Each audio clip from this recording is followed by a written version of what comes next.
বিসমিল্লাহির রহমানির রহিম। আসসালামু আলাইকুম, সবাইকে আজকের সেমিনারে স্বাগত জানাচ্ছি। তো অলরেডি আমি দেখতে পাচ্ছি যে সেমিনারের শুরু থেকেই অনেকে আমাদের সাথে আজকে উপস্থিত। যেহেতু আজকে ক্লাস 8, 9 এবং 10 তিনটি ক্লাসের এই শিক্ষার্থীরা এবং অভিভাবকদেরও আমরা আমন্ত্রণ জানিয়েছিলাম যাতে আজকে আমাদের সাথে উপস্থিত থাকেন। সো যদি কেউ থেকে থাকেন, সবাইকে আবারও সালাম জানাচ্ছি এবং স্বাগত জানাচ্ছি। আমরা আজকে একটা মুক্ত আলোচনায় অংশ নেব। শুরুতে আমি কিছু কথাবার্তা দিয়ে শুরু করব এবং কিছু টপিক ডিসকাস করব। সে বিষয়ে হচ্ছে সবার অংশগ্রহণ কাম্য। আমি কিছু পোল থ্রো করব, কিছু প্রশ্ন করব, সেগুলোর উত্তর দাবি করব। তো এগুলো নিয়ে আমরা আলোচনাটা আগাবো। আর একটু পরে সোহাগ ভাইয়া আসবেন। ভাইয়ার যেহেতু সেমিনারটাতে অংশগ্রহণ করার কথা এবং সবার সাথে একটা মুক্ত আলোচনায় অংশ নেওয়ার কথা, তো আমরা ততক্ষণ পর্যন্ত একটু ধৈর্য ধরে অপেক্ষা করব এবং আমাদের প্রশ্নগুলো আমরা চাইলে এখনই দিয়ে রাখতে পারি। তো সবাই আশা করি দেখতে পাচ্ছেন যে আমাদের এখানে দুটো অপশন আছে, একটা হচ্ছে চ্যাট এবং Q&A। আমি এই ব্যাপারটা আগেই একটু ক্লিয়ার করে দিতে চাচ্ছি। চ্যাট বক্সে আমরা যে কোনো কথার জেনারেল রেসপন্স যাচাই করতে পারি। আচ্ছা, অনেকে স্টুডেন্টরা অনেকে বলছিল যে আমার কথা স্পষ্ট শোনা যাচ্ছে না, আমার মাইক্রোফোনটা একটু দূরে রেখেছিলাম। সো এখন আশা করি স্পষ্ট শোনা যাচ্ছে, তাই না? ওকে, থ্যাংক ইউ সবাইকে। তো আমি আবারও একটু মনে করিয়ে দিচ্ছি যে দুটো অপশন আছে এখানে, একটা হচ্ছে চ্যাট এবং আরেকটা হচ্ছে Q&A। তো চ্যাট বক্সে আমরা যেটা করতে পারি সেটা হচ্ছে আমি কোনো প্রশ্ন করলে তার জেনারেল রেসপন্স আমরা চ্যাট বক্সে দিতে পারি কিংবা মতামত দিতে পারি। আর Q&A বক্সে আমরা আমাদের প্রশ্নগুলো একটু গুছিয়ে করতে পারি। যে প্রশ্নের আমি উত্তর দাবি করছি সে প্রশ্নগুলো আমরা এখানে একটু গুছিয়ে লিখে দিতে পারি। আর যদি হচ্ছে আমার কাছে স্পেসিফিক কোনো প্রশ্ন থাকে, আমার নাম রাতুল, তাহলে হচ্ছে রাতুল ভাইয়ার কাছে প্রশ্ন, কিংবা হচ্ছে অভিভাবকরা যদি কেউ থেকে থাকেন রাতুলের কাছে প্রশ্ন, এভাবে লিখতে পারেন। আর যদি কেউ সোহাগ ভাইয়ার কাছে কোনো প্রশ্ন করতে চান কিংবা স্টুডেন্টরা যদি প্রশ্ন করতে চাও, সোহাগ ভাইয়ার কাছে প্রশ্ন লিখে করতে পারো, কোনো অসুবিধা নেই। আমরা এই প্রশ্নগুলো দেখে তোমাদের প্রশ্নগুলোর উত্তর দেওয়ার চেষ্টা করব। আর একটু পরের দিকে বা শেষের দিকে আমি কিছু মাইক্রোফোন অন করে দিব, যাতে এই মুহূর্তে যারা অংশ নিয়েছে তারা যাতে একটু সরাসরি আমাদের সাথে কথা বলে আলোচনায় অংশ নিতে পারে। কারণ শুধু লিখে লিখে আসলে আলোচনা খুব বেশি দূর আগায় না বা আলোচনাটা জমে না। কাজেই সত্যি সত্যি সরাসরি আমরা যখন কথা বলবো তখন ব্যাপারটা আর একটু ইন্টারাক্টিভ হবে। তো আমি একটু আগেই বলেছি আমার নাম রাতুল, আমার পুরো নাম হচ্ছে রাতুল খান। তো আমি উদ্ভাসের সাথে তো অনেকদিন ধরেই আছি এবং ফিজিক্স ক্লাস নেওয়ার চেষ্টা করি। আর এছাড়া হচ্ছে অন্যরকম গ্রুপে আছি, তো বিজ্ঞান বাক্স নিয়ে কাজ করি। বিজ্ঞান বাক্স হয়তো তোমাদের অনেকের পরিচিত। তো আমি পড়াশোনা করেছি বুয়েট থেকে, ইলেকট্রিক্যাল ইঞ্জিনিয়ারিং থেকে। রাতুল ভাইয়া, হ্যাঁ ভাইয়া। একটু একটা ইনফরমেশন, ওই যে হ্যাঁ হ্যাঁ আমাদের মানে সংখ্যা তো ওভারকাম হয়ে গেছে এখন, ওই যে হ্যাঁ যদি হ্যাঁ, একটু বলে 3000 দিতেন। পার হয়ে গেছে। হ্যাঁ পার হ্যাঁ। হয়ে গেছে, ও তাদের বন্ধুরা যদি ওদের ফ্রেন্ডদেরকে একটু বলে দেয় যে ফেসবুকে ঢোকা যাবে ওয়েবিনার ও হ্যাঁ উদ্ভাসন, হ্যাঁ হ্যাঁ, অবশ্যই একটু বলে অবশ্যই। দেন। আমি জি এই ভাইয়া। ব্যাপারটা একটু ক্লিয়ার করে দিচ্ছি, কারণ আমাদের সেমিনারে আজকে তো অনেকে ইনভাইটেড, কিন্তু আমাদের সেমিনারের লিমিট ছিল 3000। তো লেবু ভাইয়া এইমাত্র আমাদেরকে জানালেন যে লিমিট ক্রস হয়ে গিয়েছে বা ওভার হয়ে গিয়েছে। শিক্ষার্থীরা যারা এখন উপস্থিত আছো, তোমাদের ফ্রেন্ডরা যদি কেউ এই সেমিনারটাতে এখন অংশ নিতে চায়, ডিরেক্টলি এখন আর জুমে অংশ নিতে পারবে না, একটু ফেসবুক লাইভে দেখতে হবে। ওইখানেও কমেন্টে হচ্ছে প্রশ্ন করা যাবে এবং সেখানেও আমাদের প্যানেলিস্ট ভাইয়ারা থাকবেন ওই প্রশ্নগুলোর উত্তর দেওয়ার জন্য। আর যারা অলরেডি হচ্ছে সেমিনারে আছো তারা তো ডিরেক্টলি আমার সাথে ইন্টারেক্ট করতে পারবে। তো ঠিক আছে, থ্যাংক ইউ লেবু ভাইকে ইনফরমেশনটা দেওয়ার জন্য। আর তোমরাও নিশ্চয়ই বুঝে গিয়েছো। আর আর যারা হচ্ছে এই মুহূর্তে লিভ নিবে বা এই মুহূর্তে হচ্ছে সেমিনার থেকে কোনো কারণে বের হয়ে যাবে, তাদের আবার একটু জয়েন করতে সমস্যা হবে। তো এই জন্য আগে থেকে কেটে একটু বলে দিলাম যে সেমিনারে এখন থাকতে চাইলে আপাতত লিভ নেওয়া যাবে না। তো আশা করি সবাই আমরা ভালো আছি। তবুও সবার কাছ থেকে একটু জেনে নেই যে স্টুডেন্টরা যারা আছো সবাই তোমরা কেমন আছো, যদি আমাকে একটু চ্যাট বক্সে জানাও।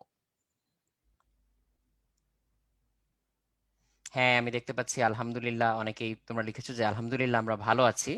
ভেরি গুড, আমরা তো ভালোই থাকতে চাই আসলে। ধন্যবাদ। তো আমি আমার আজকের আলোচনাটা একটু শুরু করি। তো উদ্ভাসে আমরা সবসময় যেটা বলে থাকি যে উদ্ভাসিত আলোর মাঝে দেখো তোমার মুখ, জীবন মানে সংগ্রাম আর বিজয় মানে সুখ। তো এই কথাটা দিয়ে আমরা আজকের আলোচনাটা শুরু করলাম। তো আজকে যেহেতু ক্লাস 8, 9, 10 থাকবে আমাদের এখানে, আমরা ক্লাস পরীক্ষার একটা ডেমনস্ট্রেশন যেমন দেখবো, তেমনি একটু পরে সোহাগ ভাইয়া আসবেন, ভাইয়া এসে সবার সাথে একটু আলোচনায় অংশ নেবেন। আর শিক্ষার্থীদের পাশাপাশি যেহেতু আজকে অভিভাবকদেরও আমরা আমন্ত্রণ জানিয়েছিলাম, সবাইকে আমরা উদ্ভাস পরিবারের পক্ষ থেকে অভিনন্দন জানাচ্ছি আজকের আলোচনায় অংশ নেওয়ার জন্য। তো শুরুতে যে কথাটা দিয়ে আমি ওপেন করতে চাচ্ছি সেটা হচ্ছে 16ই জানুয়ারি পর্যন্ত তো শিক্ষা প্রতিষ্ঠান বন্ধ, তাই না? তো শিক্ষা প্রতিষ্ঠানটা কবে খুলতে পারে এই বিষয়ে হচ্ছে আমি একটা পোল থ্রো করব। এই যে আমি পোলটা থ্রো করলাম, এই পোলের অপশনে ক্লিক করে উত্তর দেওয়া যাবে। আর সত্যি কথা বলতে 16ই জানুয়ারি পর্যন্ত যে বন্ধ থাকবে এই ডিসিশনটা কিন্তু একেবারে শুরু থেকে ছিল না। এই ডিসিশনটা কিন্তু ধাপে ধাপে নেওয়া হয়েছে। আমরা এর আগে দেখেছিলাম যে ডিসেম্বরের মাঝামাঝি পর্যন্ত বন্ধ, তার আগে দেখেছিলাম যে নভেম্বরের মাঝামাঝি পর্যন্ত বন্ধ, তার আগে অক্টোবর, তার আগে সেপ্টেম্বর, এরকম করে ধাপে ধাপে হচ্ছে এটা জানুয়ারি পর্যন্ত এসে ঠেকেছে কিন্তু এখন। তো এই যে ধাপে ধাপে বন্ধটা বাড়ানো হচ্ছে এর কারণ আসলে এটাই যে পরিস্থিতি নিয়ন্ত্রণে না আসা পর্যন্ত এবং সবাই নিরাপদে চলাফেরা করতে পারবে, নিরাপদে স্কুল কলেজে যেতে পারবে, সেটা নিশ্চিত করার আগ পর্যন্ত আসলে হচ্ছে স্কুল কলেজ খোলার ডিসিশন সরকারিভাবে দেয়া হচ্ছে না এই জন্য। তো এই জন্যই আমরা জানতে চেয়েছিলাম যে শিক্ষার্থীরা কিংবা অভিভাবকরাও যদি থেকে থাকেন যে সবার কি মতামত যে কবে নাগাদ খুলতে পারে। তো আমি দেখতে পাচ্ছি অলরেডি অনেকেরই পোলের অ্যান্সার দেওয়া শেষ। ফেব্রুয়ারি খুবই কম 19%, মার্চ একটু বেশি 30%-এর কাছাকাছি, 32-33 এরকম। আর বাকি সবাই বলেছে যে আফটার মার্চ। এটা একটা ইন্টেলিজেন্ট গেস আমরা বলতে পারি, বা স্পেকুলেটিভ অ্যান্সার, যে যে পরিস্থিতি দেখা যাচ্ছে তার বিচারে হচ্ছে এই কথাটা বলা। তো আমি একটু দেখিয়ে দিই, পোলটা এন্ড করেছি আমরা। আমি একটু রেজাল্টটা দেখিয়ে দিই সবাইকে। এই পলের ব্যাপারটা আমরা ক্লাসেও ইউজ করি, ক্লাসে যে কোনো ফিডব্যাক নেওয়ার সময় আমরা এই ফিচারটা ইউজ করতে পারি। এটা জুমের একটা ইনহেরেন্ট ফিচার। তো এর সাহায্যে আমরা হচ্ছে খুব দ্রুত সবার কাছ থেকে রেসপন্সটা নিয়ে নিতে পারি এবং আমাদেরকে হচ্ছে অপেক্ষা করতে হয় না যে কত পার্সেন্ট কে কোন জিনিসটার উত্তর দিয়েছে। তো এটা আমরা সাথে সাথে এখান থেকে বুঝে যেতে পারি। এটা খুবই হেল্পফুল একটা ফিচার আমি বলবো। ফিজিক্যাল ক্লাসে গুলো পাই না, ডিজিটাল ক্লাসে এই সুবিধাগুলো আমরা পাই। তো আফটার মার্চ যেহেতু বেশিরভাগেরই মতামত, সো এটা আসলে কাইন্ড অফ এরকমই। তার কারণ আমরা অলরেডি দেখেছি যে ধাপে ধাপে বন্ধ বেড়েছে এবং যখন আমরা এরকম গ্রিন সিগন্যাল পাবো যে হ্যাঁ ইফ স্টুডেন্টের জন্য মুভ অ্যাবাউট করা কিংবা স্কুলে নিয়মিত ক্লাস করা সারাদিন, তো তখন আমরা দেখতে পাবো যে হয়তো স্কুল কলেজ খুলে গিয়েছে। তো যে কোনো পরিস্থিতির সাথে নিজেকে মানিয়ে নেওয়াটা কেন জরুরি? যে কোনো পরিস্থিতির সাথে মানিয়ে না নিতে পারলে আসলে হচ্ছে আমরা পিছিয়ে যাচ্ছি দিনকে দিন। যেমন এখন দেখা যাচ্ছে যে অনেক দিন ধরে স্কুল কলেজ সব বন্ধ, ইভেন ফিজিক্যালি যেসব একাডেমিক কেয়ার কিংবা কোচিং সেন্টার ছিল সেগুলোও কিন্তু বন্ধ। তো আমরা এই জন্য হচ্ছে অনলাইন ক্লাসে পদার্পণ করেছিলাম। তো শুরুতে আসলে সবার আইডিয়া ছিল না যে কতদিন পর্যন্ত এই বন্ধটা চলতে পারে। এই জন্য কেউ হয়তো তখন দোটানায় ভুগেছে যে আরে অল্প কিছুদিনের জন্য আবার অনলাইন ক্লাস শুরু করব, থাক ওয়েট করি, যখন ফিজিক্যাল ক্লাস শুরু হবে তখন না হয় আবার ক্লাস করব, এই কয়দিন একটু পড়াশোনা থেকে না হয় দূরেই থাকি। বাট আমরা দেখতেই পাচ্ছি এই চিন্তা যারা করেছে তারা কিন্তু অলরেডি পিছিয়ে পড়েছে। তার কারণ হচ্ছে আমরা তো আগে জানতাম না যে এত লম্বা সময় ধরে এই প্যান্ডেমিকটা চলবে এবং আমাদেরকে হচ্ছে অনলাইন অ্যারিনাতেই থাকতে হবে। তো যে কোনো পরিস্থিতির সাথে আসলে হচ্ছে যে যত তাড়াতাড়ি মানিয়ে নিতে পারে সে কিন্তু ওই পরিস্থিতির, অর্থাৎ পরিবর্তিত পরিস্থিতির যে সুবিধা অসুবিধা তার সাথে কিন্তু খুব সহজে সে জানাশোনাটা নিজের তৈরি করে নিতে পারে এবং সেই সুবিধাগুলোকে ইউজ করতে পারে এবং অসুবিধাগুলোকে কাটিয়ে ওঠার জন্য একটা এফোর্ট দিতে পারে কিংবা একটা স্টেপ নিতে পারে। এটা হচ্ছে খুবই ইম্পর্টেন্ট। এটা শুধুমাত্র যে পড়াশোনার বেলায় বলবো তা না, আসলে হচ্ছে জীবনের যে কোনো ক্ষেত্রেই এই কথাটা প্রযোজ্য। যখনই কোনো পরিস্থিতি চেঞ্জ হয় তখনই যদি আমরা হচ্ছে সেই পরিবর্তিত পরিস্থিতির সাথে নিজেকে মানিয়ে নেওয়ার জন্য সচেতন ভাবে ইফোর্ট দেই, মানে জাস্ট গড্ডলিকা প্রবাহে গা ভাসিয়ে দেওয়ার কথা বলছি না আমি, যদি আমি সচেতন ভাবে ইফোর্ট দেই তাহলে কিন্তু যে কোনো ক্ষেত্রেই আমি লাভবান হতে পারি। চোখ কান খোলা রাখা, সতর্ক থাকা এবং এই পরিবর্তিত পরিস্থিতির সাথে নিজেকে মানিয়ে নেওয়ার ব্যাপারটা। তো এটাই আসলে হচ্ছে বলতে চেয়েছিলাম এখানে, যে যে কোনো পরিস্থিতির সাথে নিজেকে মানিয়ে নেওয়াটা কেন জরুরি। তাতে আমার যে ডেফিনিটিভ গোল আছে সেই গোলটা পূরণ করা বা আমার যে পারপাস আছে সেই পারপাসটা পূরণ করার পথে আমি আরেকটু এগিয়ে যেতে পারি বা সবার সাথে অন্তত তাল মিলাতে পারি। আহ আমরা এখানে অলরেডি হচ্ছে কিউএনএ বক্সে প্রচুর প্রশ্ন দেখতে পাচ্ছি। তো কিউএনএ বক্সের পাশাপাশি আমি চ্যাট বক্সেও তো রেসপন্স গুলো দেখছি। আর যারা একটু পরে জয়েন করেছে আমি একদম শুরু করার পরে তাদেরকে আবারও বলে দিচ্ছি যে চ্যাট বক্সে আমরা জেনারেল রেসপন্স নিয়ে আলোচনা করব। আর কিউএনএ বক্সে যদি কোনো স্পেসিফিক প্রশ্ন থাকে সেটা আমরা কিউএনএ বক্সে করব, কারণ কিউএনএ বক্সে এই মুহূর্তে অসংখ্য প্রশ্নের উত্তর আমাদের প্যানেলিস্ট ভাইয়ারা দিচ্ছেন। আর যেগুলো হচ্ছে জরুরি প্রশ্ন বা ইম্পর্টেন্ট মেসেজ সেগুলো আলাদা করে রাখা হচ্ছে, সেগুলো আমরা হচ্ছে একটু পরে আলাদা আলাদা করে বা পয়েন্ট বাই পয়েন্ট হয়তো আলোচনা করব। তো আবার সবাইকে একটু মনে করিয়ে দিলাম, ধন্যবাদ সবাইকে। তো আমরা এর পরবর্তী অংশে চলে যাচ্ছি যে বিষয়ভিত্তিক কনসেপ্ট ক্লিয়ার করার ক্ষেত্রে একাডেমিক লেখার গুরুত্বটা কি, এইটা আলাদা করে কেন বলতে হচ্ছে এটা আমি একটু ক্লিয়ার করি, এই কথাটা কেন তুললাম।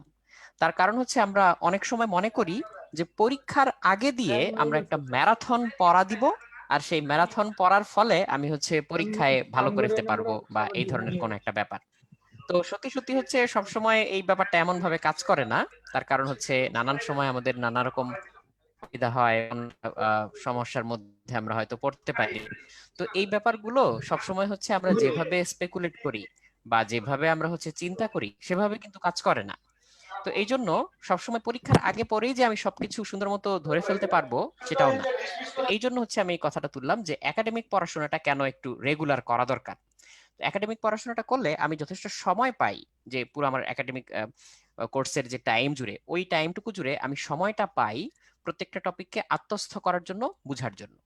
কারণ এখানে পড়াশোনাটা কেবল কতগুলো সূত্র না বা কতগুলো হচ্ছে ফর্মুলা কিংবা কনসেপ্ট না, এগুলোর পিছনে কিন্তু আরো অনেক কথা থাকে, অনেক গল্প থাকে, অনেক কাহিনী থাকে, অনেক ইতিহাসও থাকে।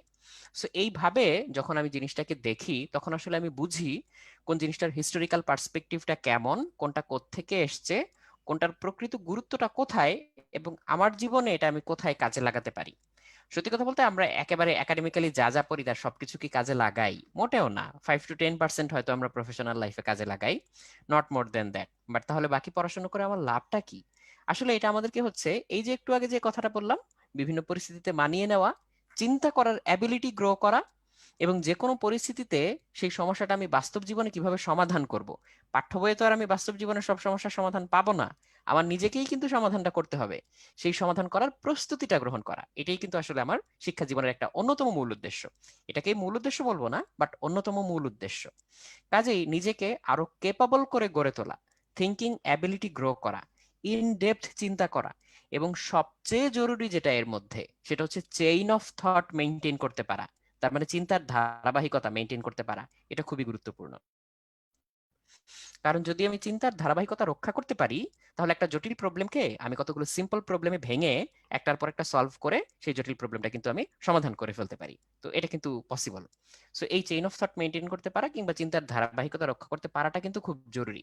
ইভেন সত্যি কথা বলতে এই যে আমরা ফর্মুলা দিয়ে অঙ্ক করি কিংবা ধরা যাক ফিজিক্স বা কেমিস্ট্রির কোন একটা সূত্র শিখি, এই সূত্রটা আসলে কি?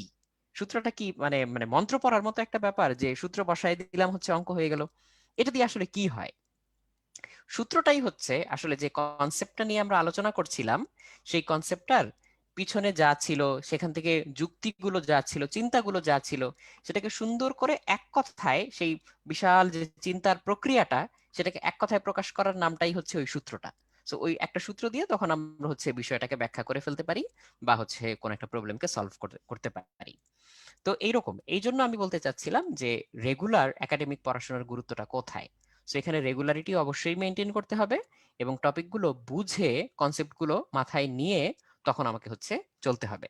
তাহলে হবে কি, শুধু পরীক্ষার কথা বলছি না, সত্যিকার অর্থে বাস্তব জীবনেও হচ্ছে বিভিন্ন সময় যে কোনো প্রবলেমে পড়লে বা যে কোনো ডিসিশন মেকিং এর ব্যাপারে এটা কিন্তু আমাকে হেল্প করবে। তো আমি ক্লাস এবং পরীক্ষার ডেমো দেওয়ার সময় এই ব্যাপারটা আবার আমি উল্লেখ করব, এখন একটু আগে থেকে মনে করিয়ে দিলাম। তো ক্লাস এবং পরীক্ষার যে ডেমনস্ট্রেশন আমি এখন এই পার্টটাতে চলে যাচ্ছি। তো আমি খুব বেশি সময় নিব না, কারণ একটু পরেই সোহাগ ভাই আসবেন, ভাইয়ের সাথে আমরা আলোচনায় বসবো বা আমরা সবাই মিলে আলোচনা করব। তো আমি ক্লাস এবং পরীক্ষার ডেমনস্ট্রেশনটাতে যাচ্ছি। আমি একটু ব্ল্যাকবোর্ডে যাব এখন, আমাদের যে ব্ল্যাকবোর্ডটা ডিজিটাল সেটাতে আমি যাচ্ছি একটু। আজকে যেহেতু আমাদের এখানে ক্লাস 8, 9, 10 সবাই উপস্থিত, কাজেই আমি এমন একটা টপিক দিয়ে আলোচনাটা শুরু করব ক্লাস এবং পরীক্ষার ডেমনস্ট্রেশনের জন্য, যেটা আসলে সবাই বুঝবে বা সবারই আসলে সিলেবাসে আছে বা সবাই এটার সাথে হচ্ছে কোনো না কোনো ভাবে পরিচিত। তো সেই ব্যাপারটা নিয়ে আমি আলোচনা শুরু করব। টপিকটা হচ্ছে ইফিসিয়েন্সি বা কর্মদক্ষতা। এটা কিন্তু সব জায়গায়ই কাজে লাগে। আমরা একজন মানুষকে কখন ইফিশিয়েন্ট মানুষ বলি? একজন মানুষকে আমরা ইফিশিয়েন্ট মানুষ বলি যখন হচ্ছে সে ধরা যাক অল্প সময়ের মধ্যে বা অল্প ইফোর্টে কিংবা অল্প রিসোর্স দিয়ে অনেক বেশি কাজ করে ফেলতে পারে বা ভালো কাজ করে ফেলতে পারে, এরকম তখন তাকে আমরা বলি যে হ্যাঁ, মানুষটা খুব ইফিশিয়েন্ট। তো যন্ত্রপাতির বেলায়ও ইফিসিয়েন্সি ব্যাপারটা কিন্তু আসে। সেটা কিরকম? একটা যন্ত্রে আমি ইনপুট পাওয়ার যা দিব আর আউটপুট পাওয়ার যা দিব, সেখান থেকে আমি ওই যন্ত্রটার ইফিসিয়েন্সি বের করতে পারি। এই যে আমি বোর্ডে একটা বাল্ব আঁকছি, এখন ধরা যাক এটা একটা ইলেকট্রিক্যাল বাল্ব। তো এই বাল্বটাতে আমি পাওয়ার দিব। তো আমরা যখন বাজারে একটা বাল্ব কিনতে যাই তখন কিন্তু দোকানদার জিজ্ঞেস করে যে কত ওয়াটের বাল্ব লাগবে, তাই না? এরকম জিজ্ঞেস করে। তো ধরা যাক আমি 100 ওয়াটের একটা বাল্ব কিনে নিয়ে আসলাম বাজার থেকে। সো এই 100 ওয়াটের বাল্বের গায়ে আমি খুব ভালো করে তাকালে দেখতে পাবো যে লেখা থাকে এটা কত ভোল্টেজের জন্য প্রযোজ্য। ধরা যাক 220 ভোল্ট, 100 ওয়াট, এরকম একটা বাল্ব আমি বাজার থেকে কিনে নিয়ে আসলাম। তো এই বাল্বগুলো এখন সচরাচর পাওয়া যায় না, একটু খুঁজতে হয়। আগে খুব অ্যাভেলেবল ছিল। অনেকে হয়তো ফিলিপস বাতি নামে চিনে, আর যারা এটার আসল নামটা জানে, এটার আসল নামটা হচ্ছে ইনক্যান্ডিসেন্ট বাল্ব বা ফিলামেন্ট বাতি বলেও অনেকে চিনে সেটা। এখন তো বাসায় বাসায় আমাদের এনার্জি ল্যাম্প কিংবা হচ্ছে এলইডি থাকে। তো সেগুলোতেও আমি পরে আসবো, আগে এটা দিয়ে আলোচনাটা শুরু করি। এই বাল্বটা যখন আমরা আমাদের পাওয়ারে লাগাবো বা সকেটে লাগাবো, 100 ওয়াট মানে হচ্ছে সে সেকেন্ডে 100 জুল এনার্জি সে ইলেকট্রিক্যাল লাইন থেকে নিয়ে নেয়। তাহলে এই 100 ওয়াট সে হচ্ছে প্রতি সেকেন্ডে, সরি, 100 জুল প্রতি সেকেন্ডে দিচ্ছে। তো 1 সেকেন্ডে 1 জুল মানেই 1 ওয়াট। তাই ওয়াটের মধ্যেই আসলে পার সেকেন্ড কথাটা নিহিত। তো আমি যেটা বলতে চাচ্ছিলাম যে এই 100 ওয়াট সে যে নিল ইলেকট্রিক্যাল পাওয়ার, এটা তো তার ইনপুট, সে এতটুকু নিচ্ছে আমার লাইন থেকে। সে আমাকে দিচ্ছে কি? টিপিক্যালি সে আমাকে ধরা যাক 15 ওয়াটের সমান আলো দিল। সে সেকেন্ডে 15 জুলের সমান আলো আমাকে দেয়। আর বাকি যে 85% থেকে গেল সেটা সে কি করে? সে 85 ওয়াট হচ্ছে হিট তৈরি করে। কাজে আমি এখানে পাশে আলাদা করে একটু লিখে দিচ্ছি যে এই 15 ওয়াট হচ্ছে সে আমাকে লাইট দিচ্ছে বা আমাকে আলো দেওয়ার কাজে সে ব্যয় করে। আর বাকি যে 85 ওয়াট সেটা সে হচ্ছে হিট বা উত্তাপ তৈরি করার জন্য কাজে লাগায়। সত্যিকার অর্থে ফিলামেন্টটা আসলে আগে গরম হয়, গরম হয়ে তারপরে হচ্ছে সে আলো বিকিরণ করা শুরু করে। সো এই যে মাত্র 15 দিচ্ছে, এই 15 হচ্ছে তার আউটপুট। এই 15 তার আউটপুট। আর ইনপুট কত? 100। তাহলে পার্সেন্টেজ নিতে গেলে 100 দিয়ে গুণ করতে হয় 100%। তাহলে আমি পেয়ে যাচ্ছি 15%। তার মানে ওর ইফিসিয়েন্সি কিন্তু 15%। কখন? যখন আমরা তাকে আলো জ্বালানোর জন্য ব্যবহার করি। তার মানে এখানে একটা কথা সবাই খেয়াল রাখো, যারা ক্লাস 8, 9 কিংবা 10-এ আছো। একটা জিনিসের আউটপুট বলতে আমরা সেটাই বুঝি তাকে যে উদ্দেশ্যে আমি কাজে লাগাই সেই কাজটা সে কতটুকু করে। সো আমি যদি তোমাকে জিজ্ঞেস করি, তোমার তো সারাদিনে হচ্ছে একটা ইফোর্ট দেওয়ার মেন্টাল এবং ফিজিক্যাল একটা টোটাল ক্যাপাসিটি আছে যে আমি এতটুকু ইফোর্ট দিতে পারি। এখন তোমার পারপাস কি? যদি বলি যে তোমার এই মুহূর্তে পারপাস হচ্ছে পড়াশোনা করা, ধরলাম। সো তুমি পড়াশোনা করলা ধরো 2 ঘন্টা, আর বাকি হচ্ছে ধরো 10 ঘন্টা হচ্ছে অন্য কাজ করলা। তাহলে এই 12 ঘন্টায় তোমার ইফিসিয়েন্সি কত? 2 ডিভাইডেড বাই টোটাল যেটা 12, তাই না? সো তোমার ইফিসিয়েন্সি কিন্তু এখানে অনেক কম। আবার তুমি যদি ধরা যাক 2 ঘন্টার জায়গায় 5 ঘন্টা পড়াশোনা করো, তোমার এফিসিয়েন্সি আরো বেড়ে যাচ্ছে। ব্যাপারটা অনেকটা এরকমই। তো এই যে আমি বাল্বের উদাহরণটা দিলাম, এবার উদাহরণটাকে একটু পাল্টে দেই। এই বাল্বটাই ধরো একজন চানাচুরওয়ালা তার চানাচুরের গাড়িতে ব্যবহার করলো, তখন ব্যাপারটা কিরকম? তখন কিন্তু ব্যাপারটা একটু ডিফারেন্ট। তোমরা চানাচুরওয়ালার গাড়ি নিশ্চয়ই সবাই দেখেছো, যে চানাচুরওয়ালার গাড়িতে এরকম গ্লাসের একটা এরকম প্রকোষ্ঠ থাকে, তার ভিতরে হচ্ছে চানাচুর থাকে। ওই চানাচুরের গাড়িটাকে সে ঠেলে ঠেলে নিয়ে বেড়ায়, নিচে চাকা থাকে। আর তার গাড়িতে হচ্ছে ভিতরে ব্যাটারি থাকে, যে ব্যাটারি দিয়ে সে লাইট জ্বালাতে পারে। তো আমরা হচ্ছে গাড়িটাকে একটু সাইড থেকে দেখছি যে এটা এই পাশের চাকা, এটা মনে করো গাড়ির তলা, ওই যে ওই পাশের চাকার একটা পার্ট দেখা যাচ্ছে, পুরো চাকাটা দেখা যাচ্ছে না সাপোজ ধরে নিচ্ছি। তো এই গাড়িটা সে ঠেলে ঠেলে নিয়ে যায়, এরকম করে এই গাড়িটা সে ঠেলে ঠেলে নিয়ে যায়। আশা করি বুঝতে পারছো গাড়িটা কিভাবে আছে। তো এখন এই গাড়ির মধ্যে ভিতরে যদি এরকম করে স্তূপ করা থাকে চানাচুর, আর এই চানাচুরের উপরে সে যদি হচ্ছে এই যে একটা এরকম একটা লাঠির মধ্যে এই বাল্বটা সে জ্বালায়, তখন এই বাল্বটার ইফিসিয়েন্সি কি বেশি নাকি কম? এইটা আমাকে একটু চ্যাট বক্সে জানাও। যারা চ্যাট বক্সে লেখালেখি করছো এখন একটু জানাও যে এই এই জিনিসটা এখন এটার এফিসিয়েন্সি বেশি নাকি কম। অনেকে লিখছো বেশি, অনেকে লিখছো কম, তবে বেশির পাল্লা বেশি, কমের পাল্লা কম দেখা যাচ্ছে। অ্যান্সার হচ্ছে হ্যাঁ, এখন কিন্তু এর এফিসিয়েন্সি বেশি। তার কারণ কি? তার কারণ হচ্ছে এখন এই লাইটটাই শুধু তার কাজে লাগে না, হিটটাও কাজে লাগে। এমনিতে আমরা আলো জ্বালানোর জন্য যখন বাতিটা জ্বালাই ওই তাপটা তো আমাদের কোনো কাজে আসে না, বাট এখন কাজে আসছে কেন? কারণ ওই বাল্বের তাপে চানাচুরটা গরম থাকে, মচমচে থাকে, শুষ্ক থাকে, আর লাইটটার কারণে চানাচুরটাকে সবাই দূর থেকে দেখতে পায়। কাজেই ইফিসিয়েন্সি কিন্তু এখানে বেড়ে গেল, লাইটটাও কাজে লাগলো, হিটটাও কাজে লাগলো, তাই না? তার মানে ব্যবহারের উপরে কিন্তু এই ইফিসিয়েন্সির ব্যাপারটা অনেক মানে গভীরভাবে নির্ভর করে, ব্যবহারটা আমরা কি করছি তার উপরে। এইবার আরেকটা এক্সাম্পল দেই, এটা এটা তোমাদের মনে রাখতে হবে, এটা আমি তোমাদেরকে রিকোয়েস্ট করব যে এখন এটা সবাই মনোযোগ দিয়ে একটু বুঝে নাও, যাতে তুমি পরবর্তীতে অন্য কাউকে বুঝাতে পারো। উদ্দেশ্যটা কি? এখন আমি যে লেসনটা তোমাদেরকে দিব, সেই লেসনের উদ্দেশ্যটা কি? তোমাকে নিজে বুঝতে হবে এবং তারপরে সেটা এমন ভাবে আত্মস্থ করতে হবে যাতে তুমি অন্য কাউকে বুঝাতে পারো। হতে পারে তোমার বাবা মাকে বুঝালে, বা মামা চাচা কাউকে বুঝালে, কিংবা আত্মীয় স্বজন কাউকে বুঝালে, যে কাউকেই হোক তুমি যাতে বুঝাতে পারো। সো এই নিয়তে তুমি হচ্ছে এখন এই লেসনটা খেয়াল করো। আমরা জানি যে একটা জেনারেটর ঘুরালে ওইখান থেকে বিদ্যুৎ তৈরি হয়, তাই না? জেনারেটরেরও কিন্তু একটা এফিসিয়েন্সি থাকে। তো একটা জেনারেটরকে আমরা নর্মালি কিভাবে ঘুরাই? নর্মালি একটা জেনারেটরকে আমরা পেট্রোল ইঞ্জিন বা গ্যাস ইঞ্জিন এরকম কিছু দিয়ে ঘুরাতে পারি, কিংবা ধরো বড় বড় পাওয়ার প্ল্যান্টে কি করে, উপর থেকে পানি ফেলে কিংবা বাষ্পের চাপ দিয়ে কোনোভাবে এই জেনারেটরটাকে ঘুরায়।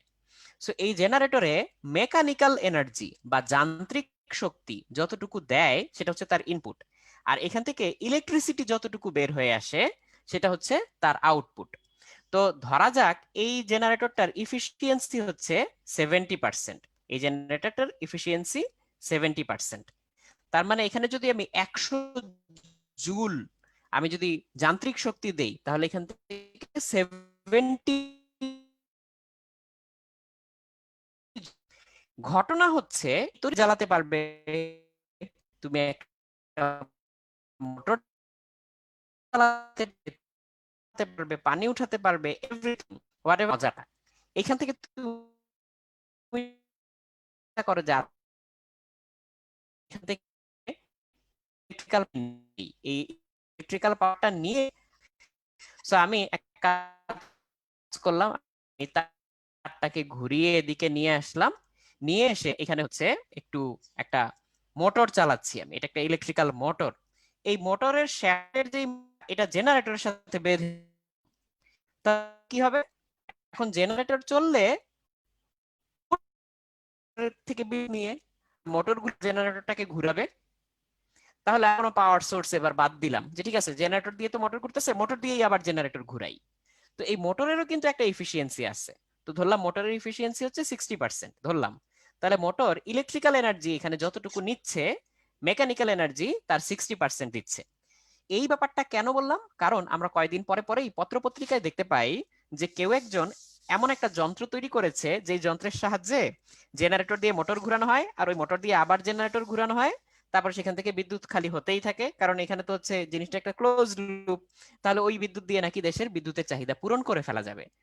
তোমরা এখন আমাকে একটু চ্যাট বক্সে জানাও এটা কি আসলে পসিবল কি না, এবং না হলে কেন পসিবল না এটা একটু জানাও। হ্যাঁ, এটা পসিবল না, কারণ তুমি যদি ইন দা ফার্স্ট প্লেস প্রথমে 100 জুল মেকানিক্যাল এনার্জি দিয়ে শুরু করো, তুমি ইলেকট্রিক্যাল এনার্জি পাবে 70 জুল।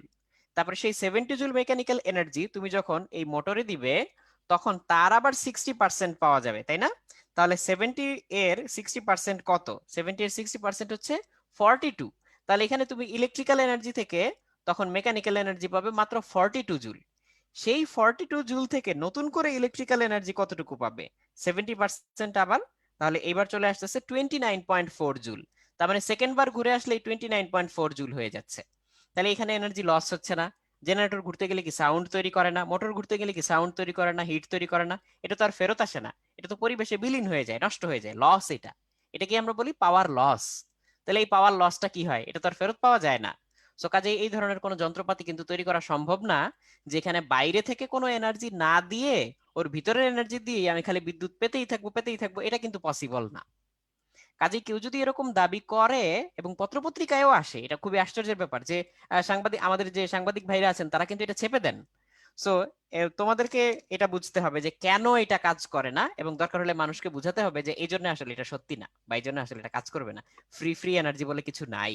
সো কেউ যদি ফ্রি এনার্জি ডিভাইস দাবি করে যে সে আবিষ্কার করে ফেলেছে, তাহলে বুঝবে যে দাবিটা তো মিথ্যা বটেই, এটা ভুয়া, বানোয়াট এবং অসৎ, এটা উদ্দেশ্য প্রণোদিত এবং কিছু ক্ষেত্রে হয়তো চক্রান্তমূলক। সো এই ব্যাপারটা একটু সবাই খেয়াল রাখবে যে এরকম নিউজ গত কয়েক বছরে আমরা কিন্তু অনেক দেখেছি। তোমরাও আমাকে একটু চ্যাট বক্সে বলতে পারো যে তোমরা এই ধরনের নিউজ গত 2-1 বছরে দেখেছো কিনা পত্র পত্রিকায়। তোমরা কি এই ধরনের নিউজ দেখেছো? দেখলে হচ্ছে আমাকে চ্যাট বক্সে লিখতে পারো যে হ্যাঁ ভাইয়া দেখেছি।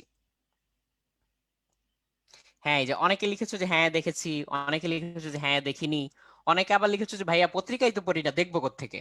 হ্যাঁ, এটাও ট্রু, পত্র পত্রিকা অনেকে হয়তো পড়ো না, বাট পড়াটা কিন্তু খারাপ না, পড়াটা কিন্তু অনেক ক্ষেত্রে জরুরিও। তাহলে একদম লেটেস্ট যে নিউজ গুলো সেগুলো সম্পর্কে তুমি ওয়াকিবহাল থাকবে, এবং এই ধরনের জায়গা থেকে যদি কোনো প্রশ্ন টশ্ন আসে তোমরা কিন্তু খুব সহজে করতে পারবে এরকম। ওকে, আচ্ছা। ওকে, তাহলে হচ্ছে আমরা এই ছোট্ট আলোচনাটা শেষ করলাম এবং এফিসিয়েন্সি নিয়ে তোমাদেরকে হচ্ছে একটা ছোট্ট লেসন শেয়ার করলাম, যেটা তোমরা নিজেরা তো বুঝতে পারলেই, তোমরা এখন নিশ্চয়ই বাকিদেরকেও বুঝাতে পারবে, যে কেউ যদি জানতে চায় যে কেন আসলে জিনিসটা সম্ভব না। সত্যি কথা বলতে আরেকটা জিনিস বলে দেই, সেটা হচ্ছে যখনই আমরা এনার্জি কনভার্ট করি, কনভার্সন মানে কি, শক্তি এক রূপ থেকে অন্য রূপে রূপান্তরিত হয়, তখন আমরা যে যে পদ্ধতিগুলো জানি শক্তি রূপান্তরের, সেখানে হচ্ছে শক্তির কিছু লস হয়। তুমি আমাকে যে কোনো নোন মেথড বলো যে এইভাবে শক্তি রূপান্তর করি, আমি তখন বলে দিব যে ওইখানে লসটা কোথায় হয়। যেমন মনে করো সূর্যের আলো থেকে সরাসরি আমরা বিদ্যুৎ তৈরি করতে পারি সোলার প্যানেল দিয়ে, তাই না? সেখানেও হিট হিসেবে এনার্জি লস হয়, বেশিরভাগ ক্ষেত্রেই জিনিসটা হিট, বাট কোথায় কোনটা হয় আমি বলে দিচ্ছি।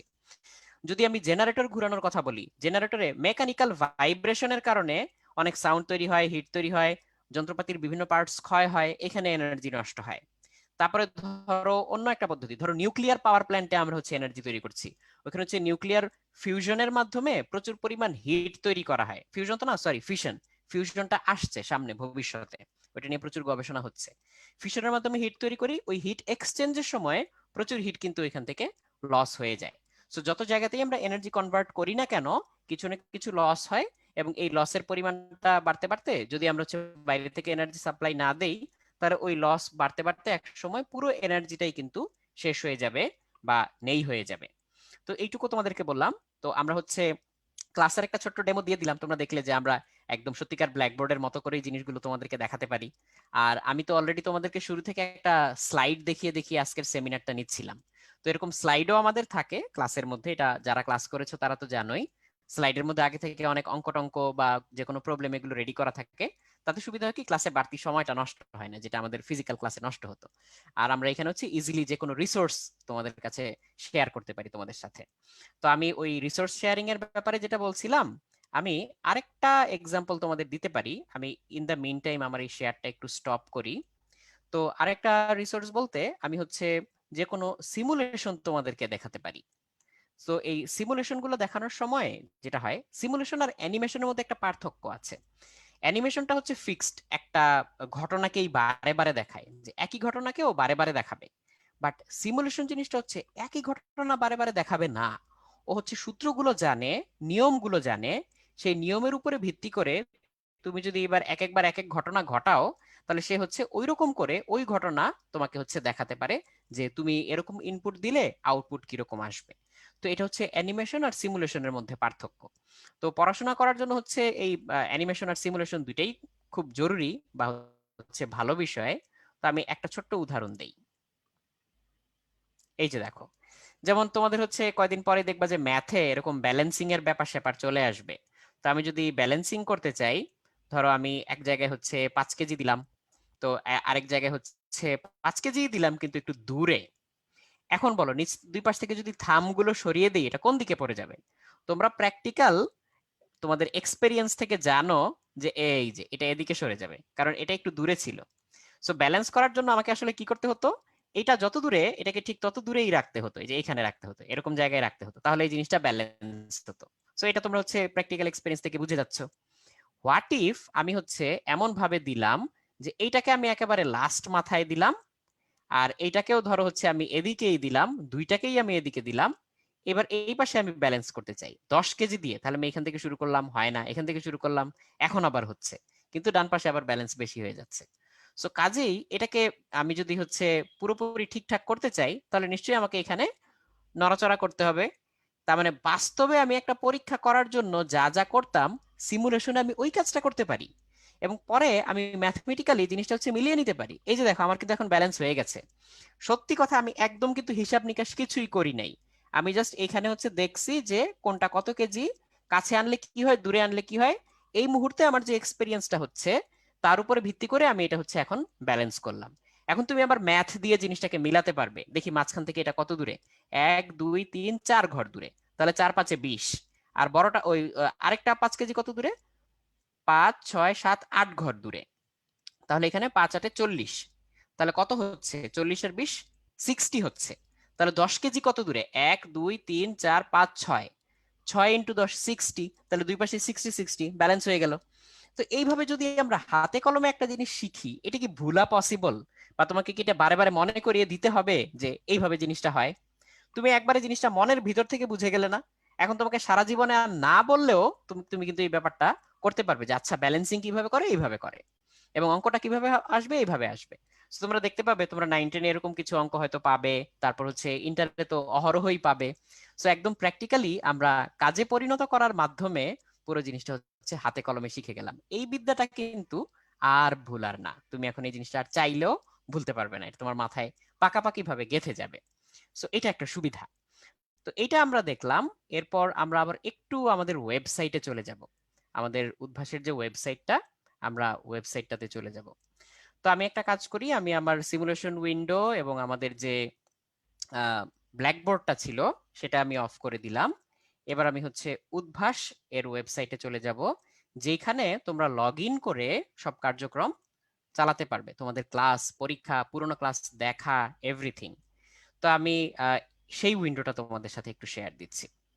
যারা যারা অলরেডি একটা দুটো ক্লাস করেছো তারা তো জানোই, আর যারা এই সামনের সপ্তাহ জুড়ে আমাদের ফ্রি ক্লাসগুলো করতে যাচ্ছ, এটা মূলত তাদের জন্য আমি দেখিয়ে দিচ্ছি যাতে তোমাদের নেভিগেট করতে কোনো সমস্যা না হয়।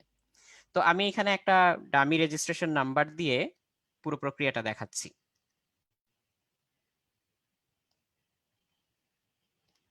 এই যে এটা হচ্ছে রেজিস্ট্রেশন নাম্বার, সবারই একটা করে রেজিস্ট্রেশন নাম্বার থাকে। সো তুমি উদ্ভাসে রেজিস্ট্রেশন করার সময়ই এই নাম্বারটা তোমার থাকে। সো আমি এখানে হচ্ছে এরপর আমার পাসওয়ার্ড দিয়ে দিচ্ছি।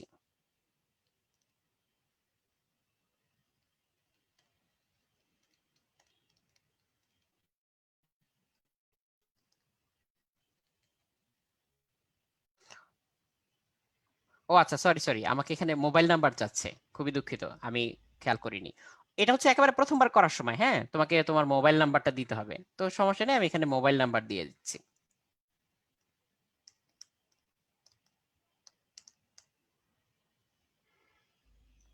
সো মোবাইল নাম্বার দিয়ে দিলে এই যে স্ক্রিনে দেখতে পাচ্ছ যে তোমাকে একটা ওটিপি পাঠাবে। সো এই ওটিপিটা তুমি যেই মোবাইল নাম্বারটা দিয়েছো ওই মোবাইল নাম্বারে ওটিপিটা আসবে। যেমন এই মুহূর্তে আমার ওটিপি চলে আসলো 7497।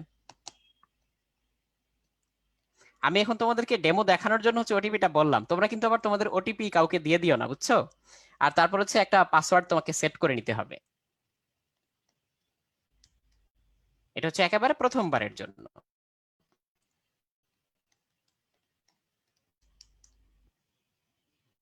Set password and log in. তাহলে তোমরা একেবারে শুরু থেকে এই প্রক্রিয়াটা কিন্তু দেখলে আমার সাথে সাথে, এটা একেবারে নতুন অ্যাকাউন্ট ছিল, আমরা এই যে সুন্দর মতো হচ্ছে এটাতে ঢুকে গেলাম, ঢুকে হচ্ছে এই যে ঢুকে গেলাম। সো এখন আমাকে আবার নতুন করে লগ ইন করতে হবে, আমার হচ্ছে রেজিস্ট্রেশন নাম্বার এবং পাসওয়ার্ড কিন্তু সেট করা হয়ে গিয়েছে। তো এবার আমরা এখান থেকে হচ্ছে আবার রেজিস্ট্রেশন নাম্বার দিয়ে লগ ইন করবো।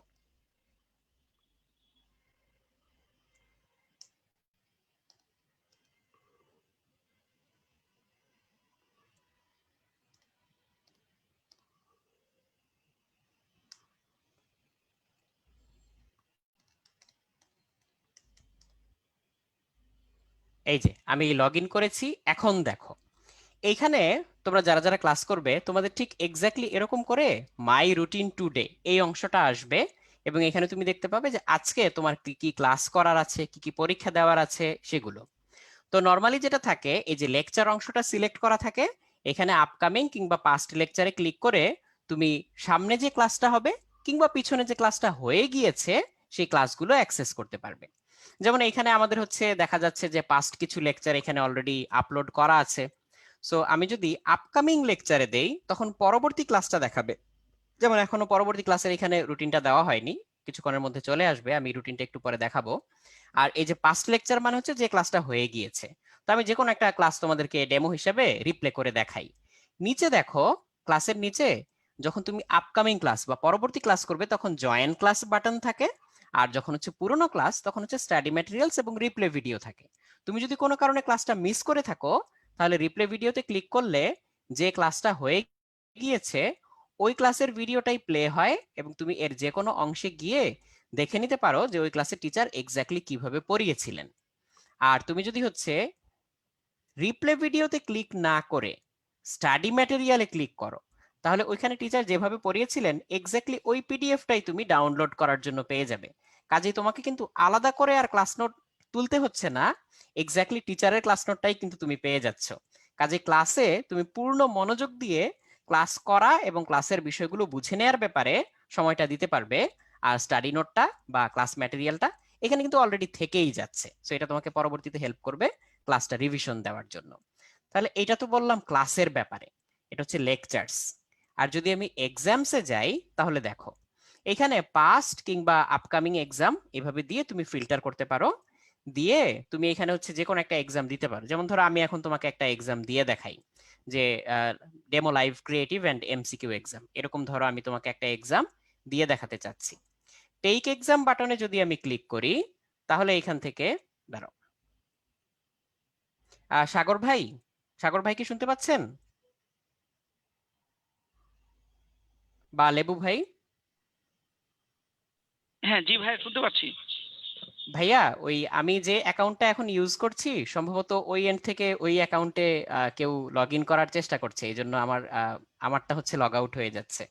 তো এটাও কিন্তু একটা ফিচার, এটা লাইভ একটা ডেমনস্ট্রেশন হয়ে গেল যে কেউ যদি হচ্ছে আমাদের একই অ্যাকাউন্ট থেকে দুইজন, কথার কথা যে দুইজন যদি হচ্ছে লগ ইন করতে চায় তাহলে সেটা কিন্তু সম্ভব না। তোমরা দেখলে এই মুহূর্তেই এই ব্যাপারটা ঘটলো। সো একই অ্যাকাউন্ট থেকে কিন্তু দুইজন স্টুডেন্ট লগ ইন করতে পারবে না। তো এটা তোমাদেরকে আগে থেকে একটু বলে দিলাম, এটা অনেকটা হচ্ছে যে নেটফ্লিক্স এর মতো যে একই অ্যাকাউন্ট বা একই স্ক্রিন শেয়ার করতে চাইলে আরেকজন ঢুকলে অটোমেটিক্যালি লগ আউট হয়ে যায়। আচ্ছা, আমি আবার একটু লগ ইন করছি।